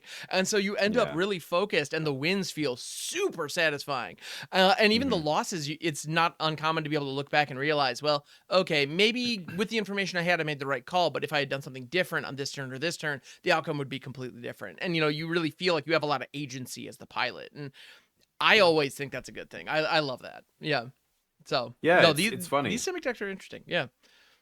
Yeah, so that's what I've been seeing. And of course, like there's Golgari still running around, and there are black decks. I'm seeing some mono black. I think there was a mono black control deck that top aided the challenge recently. Again, just off the strength of Unholy Annex. That card is so good that you can play Golgari and build Annex. You can play mono black. You can play Orzhov and Hmm. build an Annex deck. They're all kind of the same deck. They just the core is the same. It's Unholy Yeah. Annex, some demons, some black mid-range cards like Preacher or whatever you decide to throw in there, Liliana, Hmm. and then good black removal. And then the green decks of course play Glissa, but the Golgari decks are basically mono black. They just splash green at this point. I feel like I Yep. don't know. Glissa's great. Llanowar Elves, I guess, is you got to play a lot of green Sure. sources to play that on turn one, but after that, I mean, the black cards are the best cards in their deck, and it's just this black core that's really good. But speaking of black, there is one other deck that I've been seeing running around, and I'm curious what you think about it. But there's a Rakdos Sacrifice deck that I see now popping Mm. up. A few months ago, maybe when for about a month after Bloomborough dropped, we saw a lot of red-black lizards decks. This kind of aggressive, Hmm. archetype that has fallen off. I don't see that deck at Yeah. all anymore, but it's been kind of subsumed by the black red sacrifice deck with the addition of the Duskmorn enchantment, with Disturbing Mirth. the Is this the disturbing mirth, with the Yep. disturbing art, I was gonna say. It's pretty And upsetting, yeah. this card is very sweet, and yeah, there's a bunch of good sacrifice effects. Some of these versions are playing braids. Most of the Hmm. versions I see are playing braids. I've even seen a couple with like Rotten Mouth Viper, I believe, the big snake and that Yep. kind of stuff. And I know you guys were talking about that on the podcast. I'm not a big fan of that. But the braids Hmm. version with all this low to the ground, they're playing the monkey, the one mana, Yep. haste monkey that has sacks, and they're playing all these little sack fodder creatures. The 3/2 that comes in with the cursed roll, and they're giving the cursed roll to something else, and then Yes. sacking the enchantment, and blah blah blah. Hmm. It seems Yeah. like a meme. Spiteful Hexmage, yeah, Yep. Spiteful Hexmage comes in, creates 2 permanents, even though one of them's a negative, enchantment on your Hmm. guy. perfect to sack to It's the other the stuff, material. right? So, Yeah, I've seen, yeah, um, Spiteful X-Mate's Charming Scoundrel, those kind of cards that like produce yeah, 2 pieces of material. I mean, you talk about that all the time. Like more pieces of cardboard on the field yeah. is good for you, And the you know? cost, low to the ground. All the spells cost 1 and Yep. 2, really cheap. 3, they Super like cheap. the curve tops out at 3 basically. So Mhm. very efficient, very low to the ground, can multiple spell starting on turn 3 and 4, really good. But I don't know. I'm still like, ugh, like it doesn't seem like the greatest deck. Like there's still, I don't know. Sometimes it doesn't, it just spins its wheels. It does a Yeah. bunch of drawing and it's sacking, but a lot of these cards are so individually weak. Like tormenting, not tormenting voice, but there's a black enchantment, 1 black mana, comes Yes. down, makes you discard a card. I can't remember the name, but Oh, that card, Hopeless Nightmare. Yeah. hopeless nightmare, Well, not torment, we hopeless. have Hopeless Nightmare, and then we also have Tiny Bones Joins Up is doing the same thing on like a Oh yeah, legendary. yeah, yeah. And so Right, right. there are, I mean, your deck could in theory have 8 different cards in it that are for 1 mana, leave an enchantment on the board and strip a card out of your opponent's hand. Like they get to pick what it Yeah, is, but but that's still a clean 1-for-1, and you get a thing that you can then use to fuel your stuff later. Like Hopeless yeah, I Nightmare, just yeah, it's a mhm. good card. Like it's on rate and it's doing what that deck wants. So I just don't yeah. know if it's good. I don't think Mm-hmm. it. I don't like in a vacuum. Is this a good card? Like it's like Burglar Rat. Yeah, Burglar Rat trades for a card, but is that standard playable? Like that's not good enough. If I No. duress you, that's better. I get to choose, but just like 1 mana, Mm-hmm. make them discard a card. You're down a card too here. Remember, like this is True. not a 2-for-1, right? So I'm just like some of these. Yeah, the Yeah. synergy has to be bigger. They have to be doing things bigger than the sum of their parts. If they're not, then Mm-hmm. these cards individually are too weak. But Yeah. that's where I'm I like, completely is agree. this deck I, good? I completely Yeah. agree. You need to have a good game plan with this. And I actually there is a deck that I've played recently that is using all of these parts, but it has a Mm. very different payoff. Like I've seen a lot of people using like we talked about it before, Rottenmouth Viper. People are holding the torch for Rottenmouth Viper. And I can appreciate the idea that it's a payoff for having a lot of material on board. And I can see the appeal. I don't think Viper is good enough, but Yeah, I agree. that is what it is at the end of the day. But the idea of having a lot of sacrifice material that you are using for value is a cool idea. So like if you Mhm. Hopeless Nightmare, if you Hopeless Nightmare on 1 and even on the draw use a Hopeless Nightmare to bargain or torch the tower to kill their Glissa that they played on their turn 3, then Mhm. and all of a sudden like that, and you get to scry 2 because you sacrificed the Hopeless Yeah. Nightmare. Like those kinds of synergies are excellent, and being able to take Yeah. advantage of that kind of stuff makes Hopeless Nightmare very good. But you need to have a lot. In sacrificing an enchantment needs to be a key element of your game plan. So the one that I was Mhm. doing, I played full on Rakdos Control. Like it was unapologetic Rakdos Control. It didn't have a single creature in the entire deck, and I was using cards like Hmm. Hopeless Nightmare, and I think I had 2 Tiny Bones Joins Up in there. And the payoff at the end was actually the Demonic Pact Harmless Offering combo was the way I was winning the Oh. game.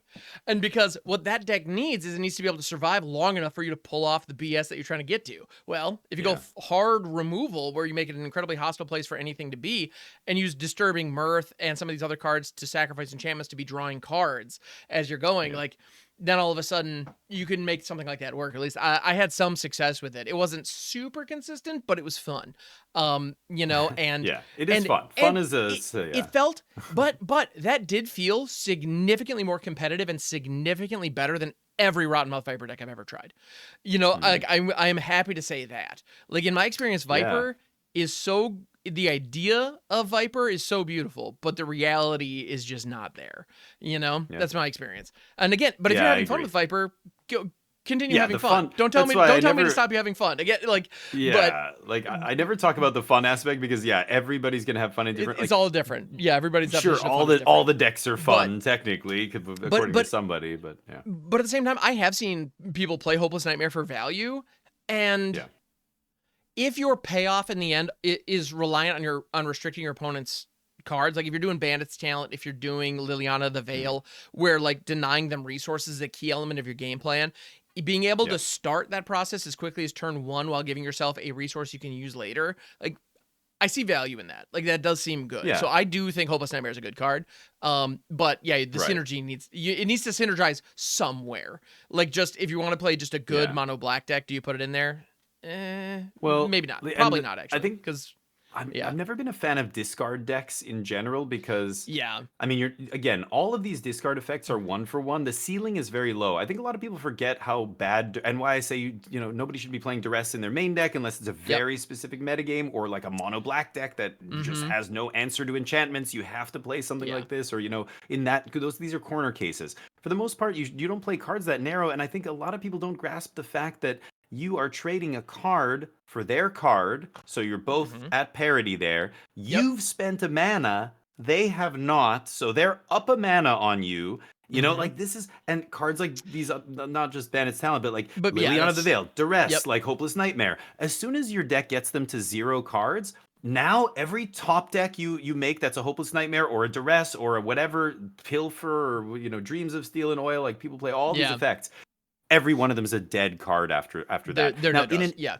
in an 8 rack deck, like if you look at Modern, if you look at some of the other like discard decks traditionally, they discard you, but then the rack is there and the rack just kills you. Like getting you to 0 cards kills you in those Mm-hmm. decks.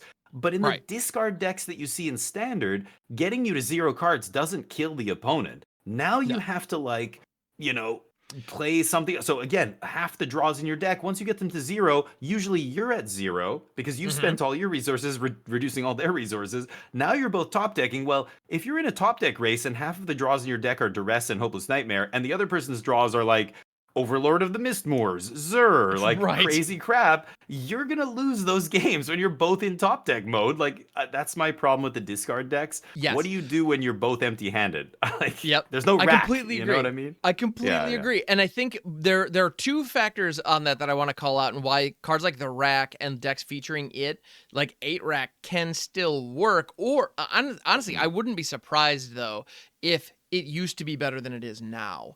With those kind of things. Because Yeah. with the rack, it costs you 1, and once they're empty-handed, it's dealing them 3 damage every single turn. With a card like Right. Bandit's Talent, it costs you at least, 3 mana to get up to the mode where it's doming them for 2 every single turn if they're on Right. 1 or less. And so, yeah, you are going to hit them for 2 each turn, but the thing is, like, games don't go that long these days. And so the amount of value that you're going to hit them with is just Yeah, lower. that's And on top of that, another factor. Yeah. in standard right now, combo decks aren't really a thing. Like people like me are still out there trying to make them work. Like, oh, you mad scientist, you're beautiful, keep doing what you're doing, but it's not meta. And Yeah. so discard really disrupts combo. Like I hate going up against the discard decks, because if I'm sitting with a smuggler Yeah, surprise and a if bunch you're- of 7 drops in my hand, Yeah. yeah, you're gonna ruin my whole day with that strategy. Yeah. But I'm the exception, not the rule. Like don't be Yeah. teched to beat me.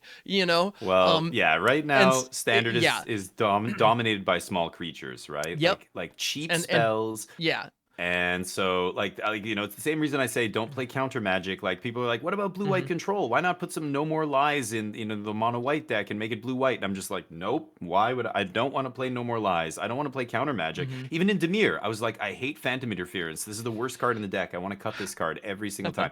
Now I'm playing 2 Spell Stutter, and it's like slightly better, but even that, it Mhm. feels like the worst card in the deck because everybody's playing 1-drops. You've got Spyglass Sirens and obviously in red all the 1-drops, Monastery Swift Spears. You've got Llanowar Elves. You've got things on 1, 2, and 3 are so good that what is Mhm. the best you're hoping to catch with a 2-mana counter? A 3-mana card, like that's the best, and hope they don't have Cavern of Souls, and then now you can't counter their Overlord of the Hauntwoods, and you're just like, oh, why am I playing counter spells? Yeah, it's kind of wild. It's not great. There's too many cheap No. cards that are too powerful right now, and if you're playing a 2-mana counter, you don't want to be countering a 1-drop and trading down on mana. Even countering a 2-drop is like, ugh. If I have to counter it, I will, but Mhm. ideally, like I want to be countering big stuff here, and getting like trading my 2 mana for your 5 or your 4 or your, Mhm. um. Oh, 100%. So it's interesting. I think counter magic is not great right now. Now that doesn't mean control is dead. I think a lot of people associate counter spells with control. And I'm Mhm. trying to tell people, no. Like mono white is a control deck. You don't have to play blue. The 2-mana yeah. card that you're using to deal with the board, it can be a counter spell or it can be a removal spell. Both of those things are a control deck. You're just controlling their board. Counter Yep. spells traditionally were the best way to do it because they catch everything, and you don't have to worry Mhm. about having a narrow answer and missing some of their permanents. But now with Get Lost and like our removal is so flexible that you don't have to play counter spells and you can still control the board with removal. That's how you're a control deck, but so control still Yep. exists, but I think mono white is really the only true control deck, and it's only good, which is this is the irony here. The only great matchup for the control deck is the aggro deck, which is usually the inverse. It's usually control's worst Mm-hmm. matchup, but we're in topsy turvy land. Mono white Yeah. is great when aggro, red aggro is everywhere. As soon as that drops off, then the control deck gets a little bit worse. So in terms of traditional control with counter spells, stay away. Don't play Mm-hmm. counter spells. Even in Yeah. your mid-range decks like Dimir and stuff, I'm trying to get away from playing counters. And even in your control decks, don't put counter magic. That is not a Yeah. component required to build a control deck. Don't put no Nope. more lies in your deck. Honestly, But right now with the current standard metagame, you need an answer to creatures.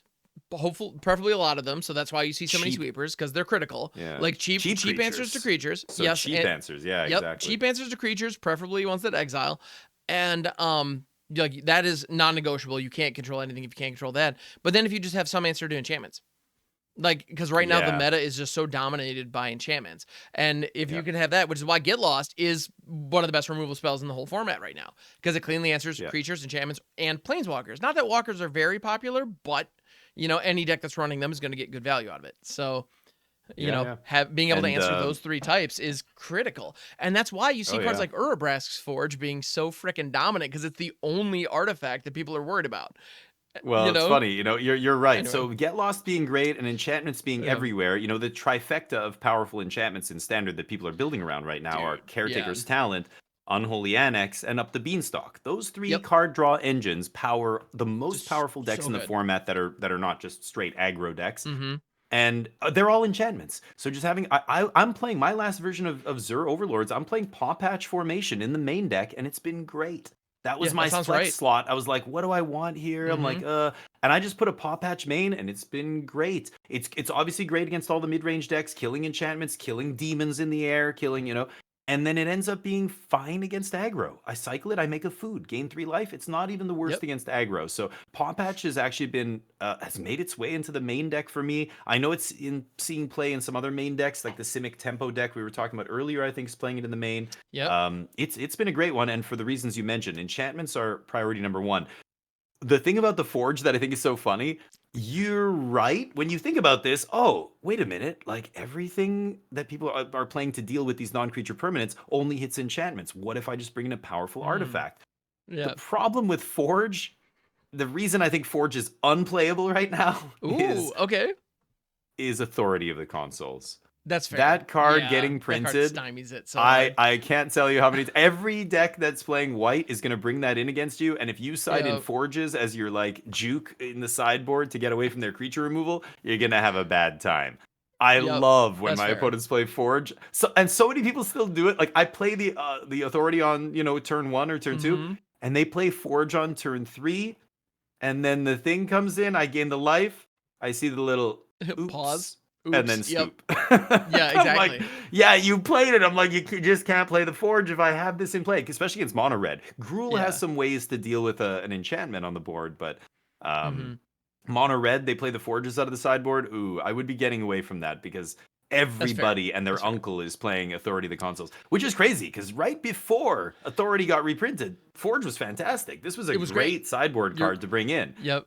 But now it's like, You're yep, right. You're we've right. seen a shift again. So it's Yep. it's weird. You got to be careful. I recommend moving away from the still a super powerful Mm. card, dodges all the removal, but that authority of the consoles out of Yep. domain, out of mono white. I mean, those are the decks you want Forge against. They're gonna laugh when you play Forge and just say thank you for the free life every turn, unconditional. You Right. can't choose not to do it. It's nasty. Yeah. That's fair. Um, I guess I hadn't appreciated that, but you're absolutely right. That is a yeah, the that is a consoles wrinkle is in a that game plan. So, mono yeah. red players, we got to find something else. Yep. Yeah, mono red's another deck. That is the one archetype I don't usually experiment with, which is the low to the ground Mm-hmm. aggressive decks. I haven't, you know, tried to play a ton of it. I know it's very good. I know how good red is. Mm-hmm. I think the best red players, like it's so funny the difference in skill. Like when you see a really good player play a mono red deck and a player who's newer to the deck or maybe Magic, and just knowing when to shoot your own screaming nemesis. Oh man, Yes. the players who are really good, they get me every time with that. Yes. Like they know that I'm gonna kill Nemesis. All they have to do is leave up a torch or leave up a, Yep. The Witch burst Stalker's lightning or Frenzy whatever. mid Yep. combat or whatever, burst lightning, and just they get you, and I'm like, oh man. Like the players Yeah. who know what they're doing, that's why Screaming Nemesis is $50. Like that It's so that good. card can Yeah. actually still get you, even if you haven't answered to it. Mm-hmm. If you're playing against somebody who knows what they're doing and they shut off that life gain, so much for Zur, so much for whatever you're trying to gain life with. Um, so anyway, I don't know. I'm rambling at this point, but standards all But over the place. There's a lot of great yeah. decks. I love it. My least explored archetype for me personally is aggro, but I respect the hell out of it. I know it's one of the Mm-hmm. best archetypes in standard right now, but I'm leaning towards Demir. I think that's where I'm going to land for this Team Trios tournament. So trying to get in a bunch of Nice. practice, but Yeah, um, it sounds like you've got a good plan going. And at the end of the day, right now, I mean, we started this kind of by talking about how just great standard is, because standard right now is diverse. The gameplay is it's excellent. great. It's just a wonderful format right now. Bottom line, and one of the Yeah. things that I think makes it so is that it's we don't have one card that's problematic. Like when Fable was legal, Yeah. it's like you just put Fable or Bankbuster, like you just put them everywhere. The Mhm. idea that we don't have anything like that right now, the only thing that I think is even remotely close is Unholy Annex, because there are multiple decks that have black in them, and that's the one card that's consistent across pretty much all of them. But even Yeah. then, like that card is good, but is it like better than something like Caretaker's Talent? Like, Yeah. like I don't know. Like that's it. Let's see. That's still debatable. And so, like Yeah. even some of the cards that are just at the top, there are so many cards that are at the top that are at that level that I don't think any one of them stands out as being problematic. And Yeah. and so I yeah, there's think kind of no wrong answers, right? With this stuff. yeah, and I think Yeah. black also benefits from the fact that it has the best removal in the format. And right now, the removal is so important. Cut Oh yeah. down defines like the format. Like so many all the black decks are just playing lots of cut downs, lots of go Mm-hmm. for the throats because those two cards are the best way to beat up these red decks, right? And with red being so good, you just have to play this cheap efficient black removal. Full Mm-hmm. stop.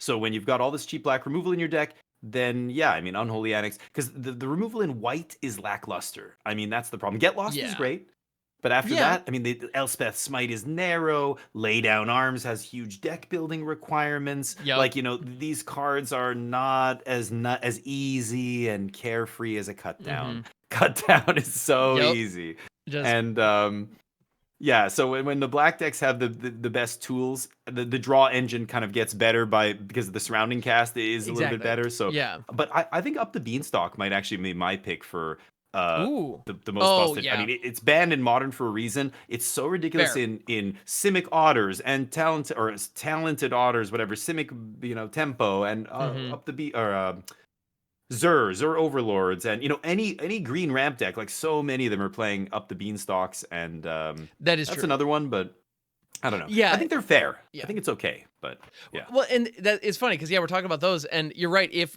black didn't have cut down, like those black based mid range decks would be significantly worse in the face of red. Red would be significantly better. If like yeah. if well, I mean, if Up the Beanstalk hadn't been around, like if Up the Beanstalk had been templated differently, like could you Mhm. imagine if Up the Beanstalk, instead of saying when you cast a spell with mana value 5 or greater, what if it said whenever you spend 5 mana to cast a spell? Oh It would yeah, trigger. yeah, Then all of a sudden, like Leyline Binding, all the overlords, the nonsense that we're doing with them, it just doesn't do anything. yeah. And like they all of a sudden it stops triggering in all these crazy ways that have made it so good. And it Mhm. becomes this kind of like goofy draft role player that I think it was initially intended to be. You know, Well, um, yeah, I in think a way that's the that big would be difference interesting. for So me.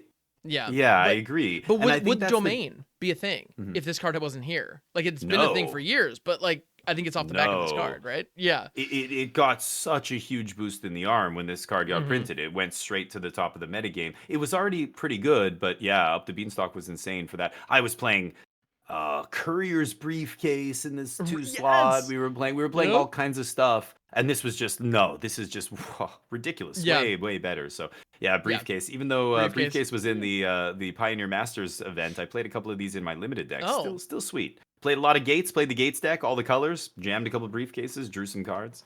Love that let's card. go. But Here for it. um, Yeah. but Up the Beanstalk. The thing I was going to mention. Yeah. So that's a good call. I think what you're saying with the gatekeep, like if they were to gatekeep it a little bit and keep it restricted, I think what they should have done was just say it can only activate once a turn, or it only draw like this ability only Yep. triggers once a turn, like Caretaker's Talent The Enduring Enduring Innocence. Curiosity or Enduring Innocence. That's the one. Yeah. So because Unholy Annex only triggers once a turn by Yeah. default because that's the way it's written. Caretaker's Talent, same thing, or Enduring Innocence, same thing. But Up Yep. the Beanstalk doesn't have this requirement, this restriction. So Mm-hmm. yeah, like caretakers, okay, once each turn. So yeah, you can instant speed, make a token on their turn once Yeah. each turn. Okay, that's like two cards But a turn cycle, fair. But mhm, Up the Beanstalk, like I cast it's 3 things silly. on my turn, draw 3 cards, then I cast another one on your delay line on your turn and draw another Yeah. card. And it's just like, and I mean, you look at it in the Otters deck where they're just cycling this town ain't big enough, and they're just drawing, The whole and time. just drawing through their Yeah. whole deck. Like Mm-hmm. that shows you how busted Up the Beanstalk is. Mm-hmm. Like it's not gated. It needs to have a gate on it saying, yeah, only once per turn. Or Oh, like you that'd be said, the five massive. mana thing, maybe that would be it. But yeah, like it seems like the once a turn thing Something. is what they But default to, right? and that'd Like be that's what's fine. on Caretaker's Talent. It would Mm-hmm. be fine. Why didn't they I, do that I on this card? I I don't love how know. so many people. I've heard the argument so many times. And if you want to make this argument, please leave it in the YouTube comments. We would appreciate it. Engagement rules. But I've heard so many people say like, "Oh, it just shouldn't cantrip. Like you shouldn't draw when it enters." Or It's like, that, yeah. and well, I know. that would power it down, but I don't think significantly. I don't think that would really matter. It's like, so throughout the course of Well, a game, it's going to draw me 31 cards instead of 32. Yeah, I'm going to be fine with that. Like it's, I think y- I agree with it. I think you okay, know, so the problem is it comes down so cheaply that it's impossible to interact with before it comes down in hmm almost every situation. I mean, you have to get very lucky to duress it on turn 1. You're never countering it on turn sure, 2, especially if you're on the draw. So, as soon as it comes down and replaces itself, you don't care if it dies. I think that's what people are saying, and I that's agree with fair. that. That's okay. It That's feels way too yeah, good when it ETBs and draws a card, and then anything I do to get rid of it, I'm down a card because they've replaced it with a card already. So that I'm is fair. always down a card. Hmm I hate that. That is annoying. That Yeah, is because really bad. if So it could get yeah, yeah, lost or be disenchanted, right away for no yeah. value, that would be significant. You're right. You're right. And when Yeah. you play Caretaker's Talent, you realize as you learn to play the deck well, you never play your Caretaker's Talent on turn 3. You never tap out for your No. Caretaker's Talent unless you always save it for 4. If you haven't a token in play, you always play Talent and immediately get your value off the token and draw the card, and then it doesn't matter. I mean, it matters if they kill it, you're sad, but they're down on that exchange, not you. hmm And that's the big distinction. And Caretaker's Talent sorry, like again, this it forces you to play it off curve to be able to do that, which I think is hmm fair. And Yeah, not only off absolutely. curve, if your opponent's got mana up, you got to be really careful. I burned so many people before when they go Caretaker's Talent, they go to activate and I kill that token in response. They Yep. don't get the card. And then I untap and I kill their Caretaker's Talent. Now we're even still. I mean, maybe I had to waste a removal on a token, so I'm down half a card or whatever at that point. But Sure, you but know what I mean. yeah. Where the Beanstalk just replaces itself immediately on turn 2, and you don't have to do anything. No hoops to jump through. I don't have to play it off Yeah. curve. I don't have to activate it. I don't have to have a token in. Like it's just Sure. frustrating, man. That's fair. No, So you're I right. That isn't yes. I'm not saying that that wouldn't yeah. I guess what I'm saying is the card would still be excellent. yes, I know what you're saying. You're right. Even Yeah, if it I didn't know. cantrip, but you're right. Yeah, The yeah. cantripping It is part of it. yeah, it Yeah. cantripping is silly and It's makes it part of significantly why the better. card's so Yeah. dumb. Like it's Yes. many reasons here. You're right too, but But the people yeah. who are saying it shouldn't cantrip are also right. That's They're not also a wrong. Yeah, busted it's fair. aspect of the card. Like, Yeah, yeah, oh, yeah. it's annoying. You're not wrong. But Yeah, you're not wrong. yeah. Yeah. So all these cards are Alright. great. I think if Yes. you're going to be building a deck in standard, I would build around some card draw engine like that, or play aggro Mhm. where your card advantage is I kill you and you have 5 cards in hand, so it's like I got a 5 for 1 or whatever. That's the Yeah. card advantage that comes with playing aggro, right? So Yep. Absolutely. um, anyway, that's Good standard. stuff. I don't really have Standard. much more to say about standard, but if you wanted to add anything, or is there another topic you wanted to It's great and you should all touch on play it. now? That's my Yeah, bottom line to standard. It's great. You should all be playing it. And yeah, Foundations has definitely given it a huge injection, and I've had a ton of fun brewing in it. And there yeah, isn't any strategy that's bulletproof, and that's perfect. I'm really grateful for it.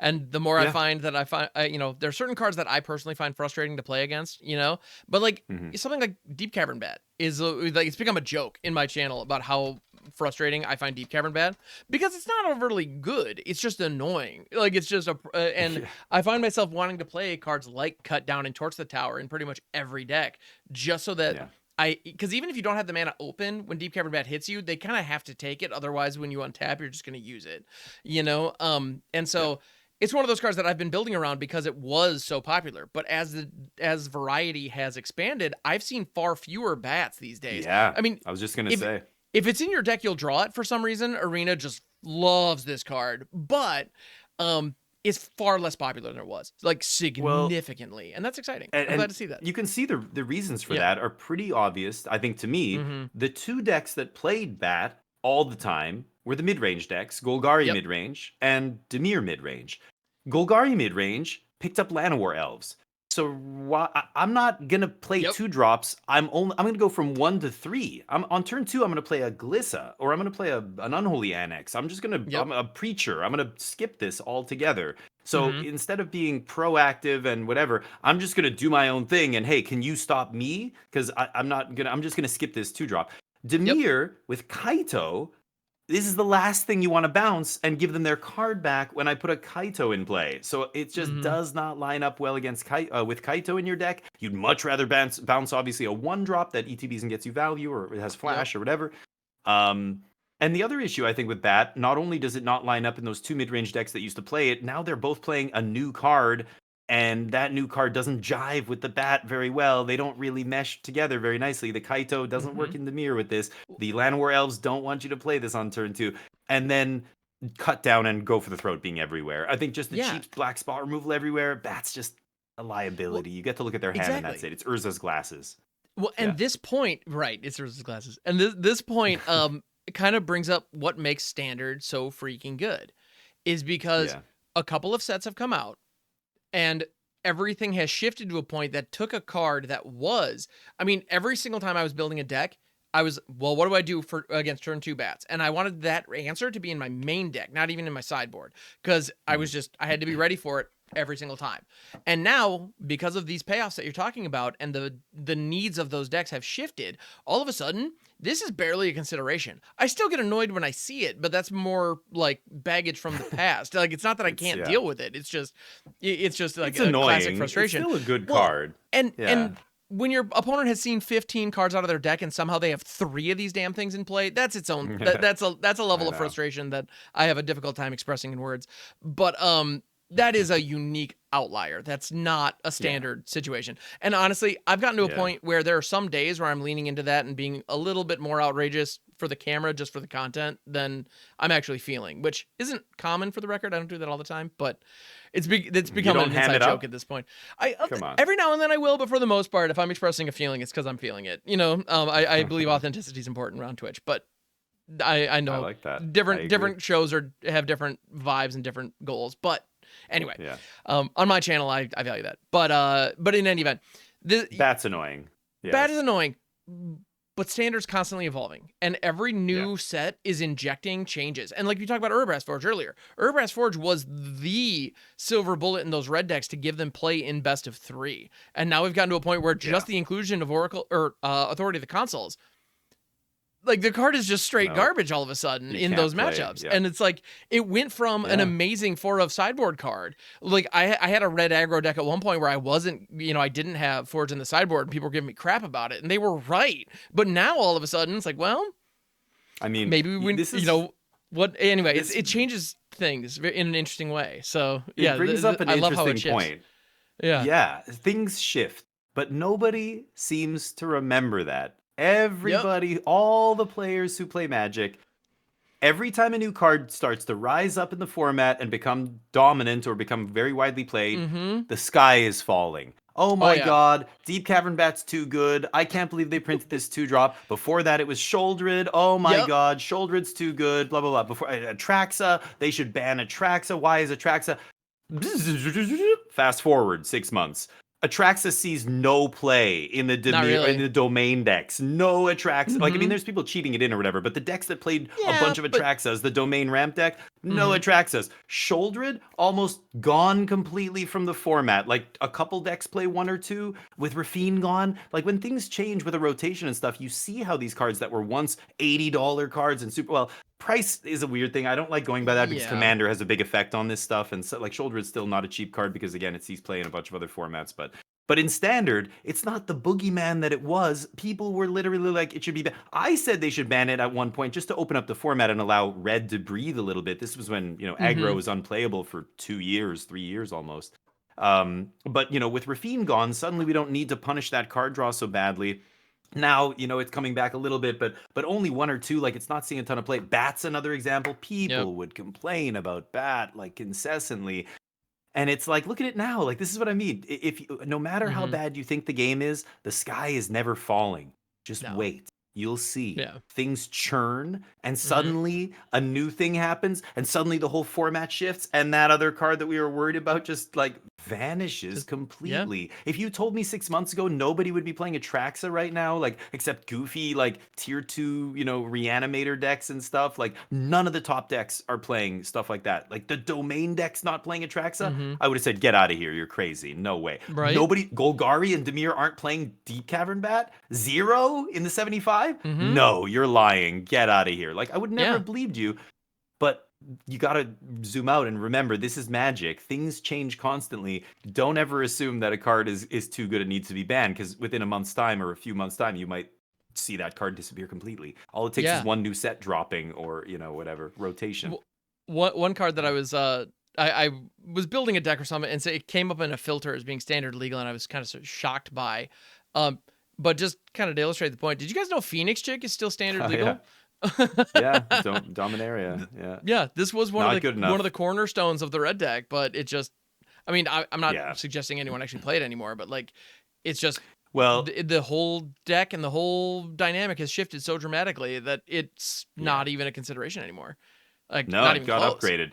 And Yep. when when people were trying to play red, this is what they had to play, and this was one of the Mm-hmm. reasons why people said red's just not good enough. Like, it's the cheap creatures that red has access to just aren't high impact enough. They're not, doing enough damage, etc., etc. If this thing had prowess, maybe it'd be a different story. But Yep. Monastery Swiftspear was always the best one drop, but then after that, it was like there's nothing here. What good twos does red have? Well, now Bloomborough suddenly gave us all these ones and twos that are great. Now aggro is one of the best decks in the format. Yep. So it Yeah, just now we're needed Heartfire those Hero and a Manifold Mouse and living our best life. Yep, exactly. So, Manifold, and the other guy with Valiant that draws them cards. Like, that 2-drop is yes. way better than Mm-hmm. what were we playing? Oh god, the 2-mana red creature that ETBs, and you can either give it a roll or make a treasure or whatever. Charmed Oh, Scoundrels, Charming Charm Scoundrel Scoundrel. in the aggro You decks is know, like, that yeah, that was that's the best they could wild. do. That was not good Mm-hmm. enough. Now we've got Yeah. just so much. Yeah, Emberheart Challenger, and the Yep. Manifold Mouse, and yeah. Oh. So now that the red decks actually have good ones and twos, yeah, like Mm-hmm. those old ones and twos, the Phoenix Chicks and stuff, yeah, they weren't good enough, and that's why red was never good enough. Now it is, Yeah. and red's back, baby. But anyway, It some sure of is. these cards, But yeah. yeah, Leyline of Resurgence. I remember people thinking the sky was Yep. falling, and I was just going, what? But you can kill people on turn 2 in Standard. It's like, I know on Yeah. paper you can create a situation Sure, where you if you sure draw can. exactly the right cards, you can kill them on turn 2. Come on, nobody's going to be going for Yeah. that. Well, Now, and it I did love see the some way that play, but it did. It yeah, saw some play, but we saw those Grow Prowess decks at the World Championship get absolutely sure. smoked by those mid range decks, and in the hands Yeah. of excellent players Oh, who yeah. who weren't able to get there. I mean, like, well, and it's funny too because I remember the first day Jean-Emmanuel Deprat with the Grohl Prowess deck went Crushing. undefeated, went like 9-0 in the Yeah. first day or something, and I remember thinking like, oh, here we go, like this is gonna be it, and then just some things didn't break well in later on in the tournament, and all of a Yeah. sudden we go to the top 5 or top 8, and I think there was one in there, and like it got wrecked on the first Yeah. round or something, A or like mono red did even deck. one make it? Oh, I don't there's a even mono think red. That's what I'm thinking of. it was mono red, and they weren't And I playing don't think they were Leyline, I'm running pretty the sure. Leyline of Resonance, No. if I'm not mistaken. And they had the so, best standard yeah. record out of all the aggro decks, was Mhm. that mono red deck went 8-0, It right? it's so wild. And yeah, Yeah. so I like, and actually for the record, I know we've talked about this before, but Leyline of Resonance specifically, I like being banned in best of one. I like that because Oh in yeah, that yeah. format, it's genuinely problematic because That's a like different story. if people are Yeah, winning yeah, on, if people are winning on turn 2 with no sideboard options or consistently winning on turn 3 without any kind of sideboard options, you're not playing the game, and that's going to turn a lot of people off. In a yeah. format that is um definitely generally approachable to people who aren't as invested as, a lot of competitive players. So for the health of the Yeah. game, I think that made sense in best of 1. But in best of 3, Yeah. Oh, absolutely. yeah, this thing being even good is arguable. So like, yeah, Yeah, and it's it's nice, wild. but boy, people But and yeah, the like knee-jerk but yeah, the reactions sky to was cards falling. and stuff is kind of Hmm. what I'm alluding to here. There's so many examples of this. I think Yeah. if you're listening to this podcast and you know may have found yourself saying stuff like this in the past, um try and rein in some of those knee-jerk reactions. I think if you just have a little bit of patience and you look at history, you'll see history repeats itself. Like a lot of times, these situations where people said, "Oh my God, the sky's falling," it Hmm. ends up being nothing. It's a nothing burger, and within a few months, nobody's even talking about that card anymore. And yes, there are times where Hogak gets printed and or the Fable or something is way too good and this Yes. isn't an exaggeration. This card needs to be banned. Like we're talking about Fable and Pioneer, just like in Yep. Standard, it was way too good for Standard. And that's a different story. That does happen every once in a while, but you can see the difference between a card like Fable and the amount of play that it saw and everything else versus a card like Atraxa or Sholdred. When people saying Yep. those cards were be banned, it's like, but they're not even you're not seeing 28 copies of Sholdred in the top 8 of this tournament or 32 No. copies of Sholdred or whatever. Like it's not the same thing as a Fable of Hmm. the Mirror Breaker or Right. like you play with the Yeah. cards, you could see, like you can tell these are not the same thing, but Yeah, if you anyway. wanted to take a mono black deck or a Golgari deck or one of these Dimir decks and you wanted to build a paper version like for FNM or something and you don't want to spring for Sheoldreds, you can find meaningful replacements and the deck will still be pretty good. Like it's not a Yeah. cornerstone that makes the deck fire. It's just not.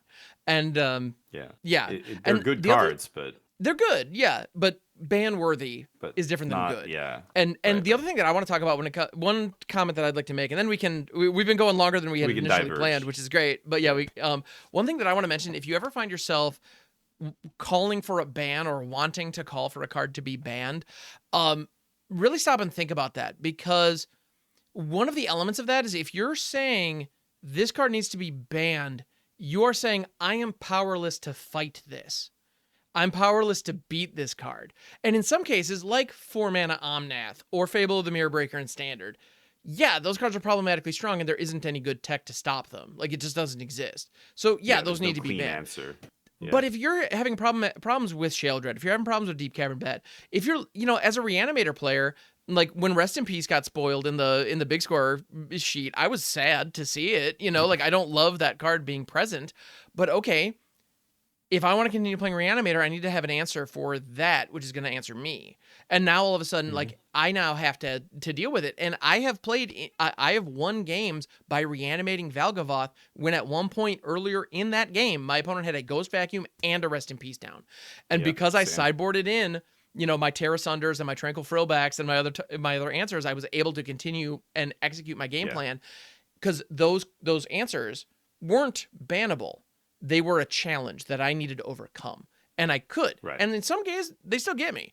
But when you look at a card like Sheoldred, if you're struggling to Right. beat Sheoldred consistently, you have agency and you have power to modify your deck. Maybe bring in some more removal. Maybe hold the counterspell up going into turn 4 if you suspect they're going to play it.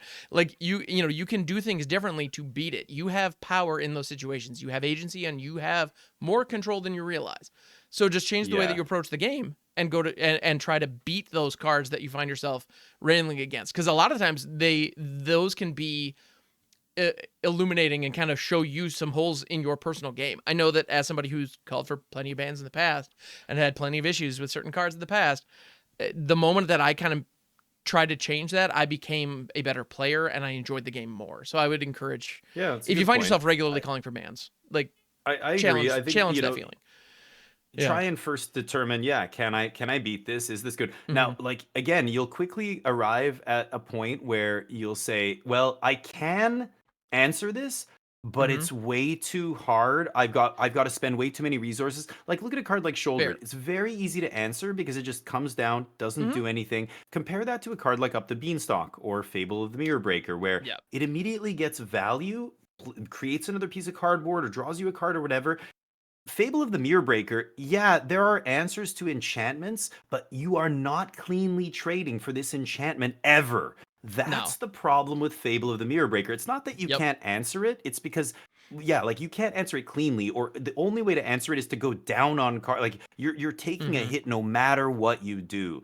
That kind of thing is much more difficult, and that's usually where the problems are. It's the cheap cards that Yes. immediately get you value.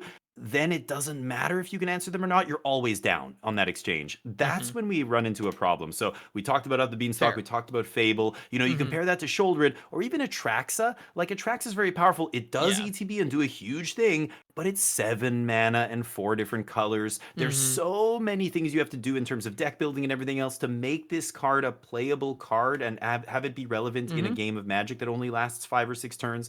Like, yes, it's very powerful, but anything this expensive is always going to be not easy to deal with, but very manageable. There's lots of Mhm. ways to deal with this, whether it's take it out of their hand before they cast it or blah blah blah. But compare again to an Up the Beanstalk that comes down on turn 2 when your opponent's on the play. The number of cards you have to interact with a card like Up the Beanstalk compared to an Atraxa or a Shouldered is like it's a night and day difference. Huge number of Yeah. cards interact with this. Tiny number, like what? Spell Pierce is gone. It's Duress Yeah. on turn 1, or that's it. They get their Up the Beanstalk, and now Mhm. if I answer it, I'm down a card.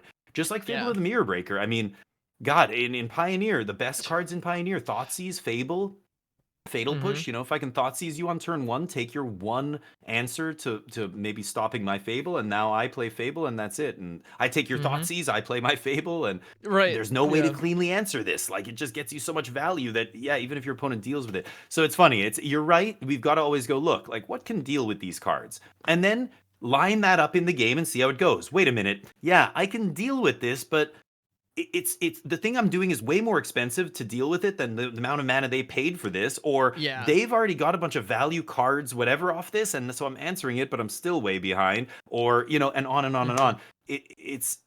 It's like Adeline or cards like that. Any 3 drop Yeah. in standard, when you have a cut down kind of removal spell, I've seen people playing 3 drops that die to cut down, and I'm just like, this card is crazy powerful. Adeline or you Yeah. know, there's decks playing Errant and Giada or like all this stuff, and it's like Yeah. you Man, I love them just in can't. theory, but yeah. Yeah, it's the opposite effect here. When the Mhm. answers are so good that the threat, you're always the person answering it is up on mana in that exchange, Mhm. or you know, you've spent your whole turn, they've only spent a third of their turn or mana or whatever. It's the opposite effect where yeah, like you know, what are you doing to answer this? Are you getting more value than your opponent? Are you getting less? When the answers are insufficient to recoup that lost advantage Mhm. versus the things that you're answering, then we have a problem. So Up the Beanstalk, Fable, that kind of stuff. Yeah. The other way around, I think is fine. When cut down kills a 3 drop, I know a Yeah. lot of players complain about that. They want to play their 3 drops. They want to play their two Sure. threes for 3, and I they're get that. you know. Yeah. Look at Unstoppable Slasher. Even a card like that that doesn't die just doesn't see any play in standard right now because everybody's playing 4 cut down in their black decks. And you just can't pay 3 mana, and then this guy doesn't do anything for multiple turns. They I can just keep it I off the board for 1 mana. On the board, I Ugh. see this. I see Slasher a fair amount. You still Alongside see, yeah? Bloodletter. I do still see it. And I think it has Bloodletter. taken the place Oh, of yeah, Preacher yeah. of the Schism in a lot of decks. But I think Really? I mean, Hmm. that's Platinum and Diamond on the ladder is where I'm Oh, seeing yeah, that. right. I Just can't I random. can't Yeah, point yeah. to tournament results necessarily, but Sorry. Okay, on so the ladder. Yeah, sure. yeah, so it is one of those where I think this sees a lot of play, but at the same time, there have been plenty of matchups and plenty of times where I saw Unstoppable Slasher hit the field and I just wasn't afraid. Like that happened Yeah. often. I The mean, you know, it yeah. should So be terrifying. The card's the busted, but irony. you're right. The answers are there. Yeah. Well, the Yeah. irony here is this card is legal in Standard and Pioneer. It's right now Mhm. it's seeing no. Well, I don't see it in any of the top deck lists in any of Yeah. the challenges or anything anymore. People were playing with it when Duskmourn first dropped, and they're like, "Whoa, this is an 11/3 for 3 mana. Like this is crazy." But very quickly it was like aggro's really good. All the black decks are playing 4 cut down. This is not good enough against cut down. If I tap out for 3 Mhm. mana and my Demir opponent goes cut down, flash in Demir, or flash in Fairy Mastermind, they're double spelling, and I'm just like I'm only playing one spell and they're just dealing it with it for 1 mana. Compare Yep. that to Pioneer, where the premier removal spell is Fatal Push, which doesn't hit this. Suddenly, this is a 4 of in the best deck in Pioneer. Rakdos, Much better. mid-range playing Hmm. 4 of these guys, and it's fantastic. Why? The removal spell of choice is different. That's it. Cut down Yep. versus Fatal Push. And Fatal Push is way better than Cut Down, but Hmm. not against this, Yep. against this creature. There's very specific corner cases where Cut Down actually keeps this right out of standard, whereas in a format like Pioneer, where Fatal Push is the removal spell du jour, you love this card. This card Oh can they yeah. shrug off Fatal Pushes unless they have some way to lose a permanent or whatever. It's a hoop they have to jump through. It makes it a way different removal spell, right? Hmm. So it's fascinating to me, but you're right. We're talking about answers and things, and Yeah. being able to answer something is important. You're right, but like it's also consider what you're paying to answer it. Is it efficient? Is it so? The more expensive the card you're trying to answer, the easier it is to answer typically. The cheaper the card, the harder it is to answer, the more, mana inefficient your answer may be, especially if the card ETBs and does something. Like I remember when Hmm. Shoulder of the Apocalypse got spoiled, people were just like, Yep. this is not going to be great because it doesn't ETB, it just dies to a spell that costs half the mana and it doesn't do anything when it Hmm. enters the battlefield. Like people were just straight up like, this is underwhelming. This was, of course, Yeah. the first Shouldered we saw after the original Praetor cycle, where the old Shouldered was like, whoa, it's 7 mana and it does all these things. And this Shouldered, people were like, what? But then, of course, when, Rafine was one of the best cards in the format, this ended up being incredible, not That only was in the wild. Rafine Yeah. deck, but against it. And, so yeah. Hmm. But it just goes Yeah. to show, yeah, people are But funny. even then, when Sheldred was at its absolute best, when this card was at the Mhm. absolute peak in Standard, for some reason for me, like the whole idea of having to ban it never really passed the sniff test. Like that just never felt right. Yeah. It's like it's a great card. Yes, it's very powerful. Yes. Am I annoyed of playing with it? Yes. But like and, in so Yeah. many decks, it's like you might as well just throw 2 in because why not? And like she can just solo a game if everything She can. else, if everything else falls through, it puts your opponent on a very strong clock and it stabilizes for you very efficiently for 4. So yeah, no, Right. card's great. But yeah, it never seemed bannably good to me because you No. can plan for it. You can just assume that your opponent's going to have it, play with that knowledge, Yeah. and I build your mean, decks knowing that she's out there, and yeah. it's fine. If they Like were if you, if they were yeah, banning cards to open up the format, that would be a different story. Like yeah, if they were banning cards not based on power or how oppressive they were, if they just mm-hmm, said, "You know what? We want to give aggro a little bit more footing here in standard. We're going to take out one of the biggest obstacles for aggro to beat. We're going to take out Shoulder sure, or Atraxa. Atraxa is a great yeah, card, doesn't deserve to be banned. But they in the interest of opening up the format, they could say, "You know what? Every deck that tries to reanimate or ramp into something, it's always just Atraxa is the best option. It's better than yeah, every other card to ramp into, full stop." So in the interest of opening up the metagame and giving people some other targets to reanimate or ramp into or cheat into play or whatever, maybe we'll ban Atraxa. But that's a very different yeah, reasoning and than that's banning it yeah, based on power or mm-hmm, oppressiveness in the format. right, That's like, if we're talking like fair wise, should we ban this because it's unfair? No. If we're saying this is always the go-to target, we want things to change, we're going to forcibly change them, I could see them doing something like that. But I think mm-hmm, Wizards has now kind of gone on the record and said like they're not going to do that kind of stuff. I think they're only going to make bans when it's like oppressive yeah. and dominating the format. I don't think they're going to ban stuff just to like shake things up. I I think, think but I don't I know. think you're right. Maybe. And to their credit, the design of the last year, 2 years of standard sets has been excellent and actually balanced out. Like the cards have found natural checks for one another and put us in Yeah. the position where right now we don't really have. Whether you like the gameplay or not is totally a subjective matter. At the end of the day, Right. it is a diverse metagame. They have Yep, succeeded in it's rock delivering paper that, and that's scissors. pretty great. Yep, Yeah. I agree. I agree. So, Yeah. well, okay, I don't know. I was gonna say, so do you think anything should be banned in standard? Right I now, no. don't, but no, yeah, I was gonna No, say I I don't can't. think I mean, I anybody could can't think of argue anything. for. Yeah, Yeah, I can't think of anything. It would literally, like at this point, it would just be um, just for the sake of change. And like, I can think of yeah, yeah, plenty of yeah. cards that I would like to no longer see. Heartfire Hero is, those red decks. The amount being able to punch for 5 consistently, and by turn 3 having 15 damage teed up, even if I block. Yeah, do I love that? Not necessarily, but at the same time, I understand aggro has to be that fast because the answers are so freaking good. And so Yeah, at the current power and level, that's fair. And it's like, well, it's fair. all right, The I answers don't have an exist to issue with it. stop it. You know? Yeah, it's not like red decks are dominating the metagame or No, anything. So yeah, it's fine. exactly. And Um, I've played 2-3 hours on the ladder where there were individual decks that are very, very popular that I just haven't seen. You know, like I've yeah. played 2 hours on the ladder and haven't run into a single red based aggro deck. It happens. Mhm. It's not super common. They're usually out there somewhere, but whether it's the Boros version of the, you know, and like cards like Sheltered by Ghosts are insanely powerful, and like that's honestly kind of cracked. But even Yeah. then, we have Sheoldred's Edict or Blot Out. Like we have some answers that can still deal with it. I need to play Yeah. those cards more. If that's a problematic card, I Yeah. have answers I could choose to slot in to deal with it.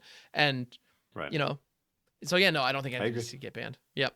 I think standard's Yeah. great. Yeah, I think nothing needs to be banned. I think there's great powerhouse cards to build around, but there's answers to basically everything. And a Hmm. lot of the decks, like I said, it's rock, paper, scissors metagame. You're seeing some decks keep others in check. So standard's great. I look forward to playing more of it. Yeah. But Same. there's not a lot coming up on the horizon. After this Pioneer Early Access event, we're just waiting for Aether Drift in the new year. Yep. And, holidays are usually kind of a lull for Magic. They don't really release, anything huge over Christmas. We have, I don't know, Holiday Cube and things like that would come around every year. I don't know if they're going to do Arena Cube. I miss the Decathlon events. Those were Those were cool. awesome on Yeah. Arena. And I don't know, they just stopped doing them, which is really sad because they were great and they gave away great prizes. And Hmm. so we'll see. I don't think they've announced anything like that, so we're probably not going to get that. But was there Yeah. anything else major you wanted to touch on before we You know, bring I it don't think so. bring it I in mean, for a you know, landing? MagicCon Chicago is coming up. There are a number of us who are going to be there, and Oh yeah. I'm going to be at MagicCon Chicago. So we'll talk more about that as it approaches. We still have a little, we Yep. have, just about 2 months for that. So we'll hear more I about that know as we go. But yeah, our illustrious co-host Carlo is not here with us today. He's at I guess he's back now, but he was at PAX PAX Unplugged Unplugged. Yes. this weekend. So maybe next week he can give us an update on all the Yeah. cosplay Would love a action and whatever breakdown on else. that because I have no Yeah, he doubt it got it. was a delight. Like, Yeah, I yeah, have no idea. Yeah, I don't yeah, even know what was going on there, but for us, there's not much yeah. else I have to add. So, did you have a question of the week this week? Did we? One that I was thinking of, which is just maybe a silly little one, but hey, why not? Okay, let's If go for there's it. any magic character, I was debating on just limiting to planeswalkers, but if there's any magic character that you could like Hmm. hang out with, like get a drink with, who would it be? Like, and we're talking like one on one, whether you're going for Okay. coffee or whether you're going for a drink, like not necessarily a date, but like hang No, out no, no. with To for hang out. yeah. Who would you want to Uh, spend some time with? wow, that is tough. Any character. So again, yeah, it doesn't have to be a We can limit it to planeswalker planeswalker or legends or or whatever, but legendary. yeah, what legendary character? What named character would you want to Oh my connect god. with?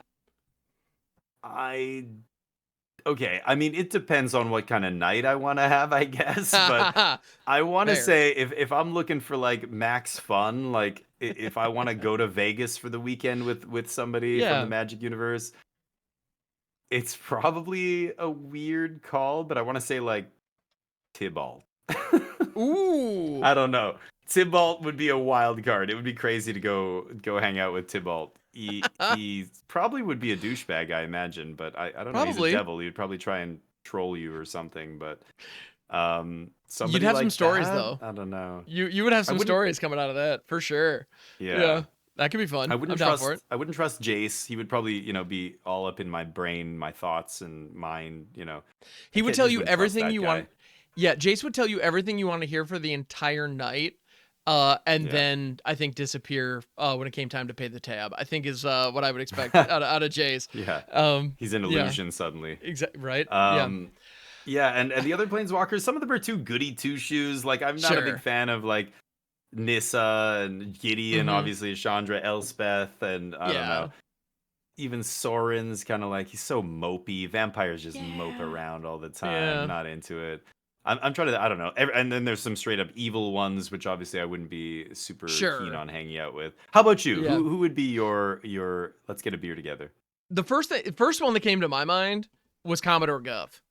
I bet this guy Commodore has some crazy stories, and if we Of have a terrible course. night, he'll just rewrite it and we'll have a good one. So I it's forgot this guy existed. right? What is Yeah. his deal again? I don't know. Okay, I don't even wanna, honestly, I I don't don't know. know the character all that much, but I do know that one of the things he did, honestly, one element of this card that blows my mind is Rewrites his- there was a whole cycle where I believe the Phyrexians won, and he straight up in universe, diegetically, the character retconned it by writing into history the fact that the good guys won.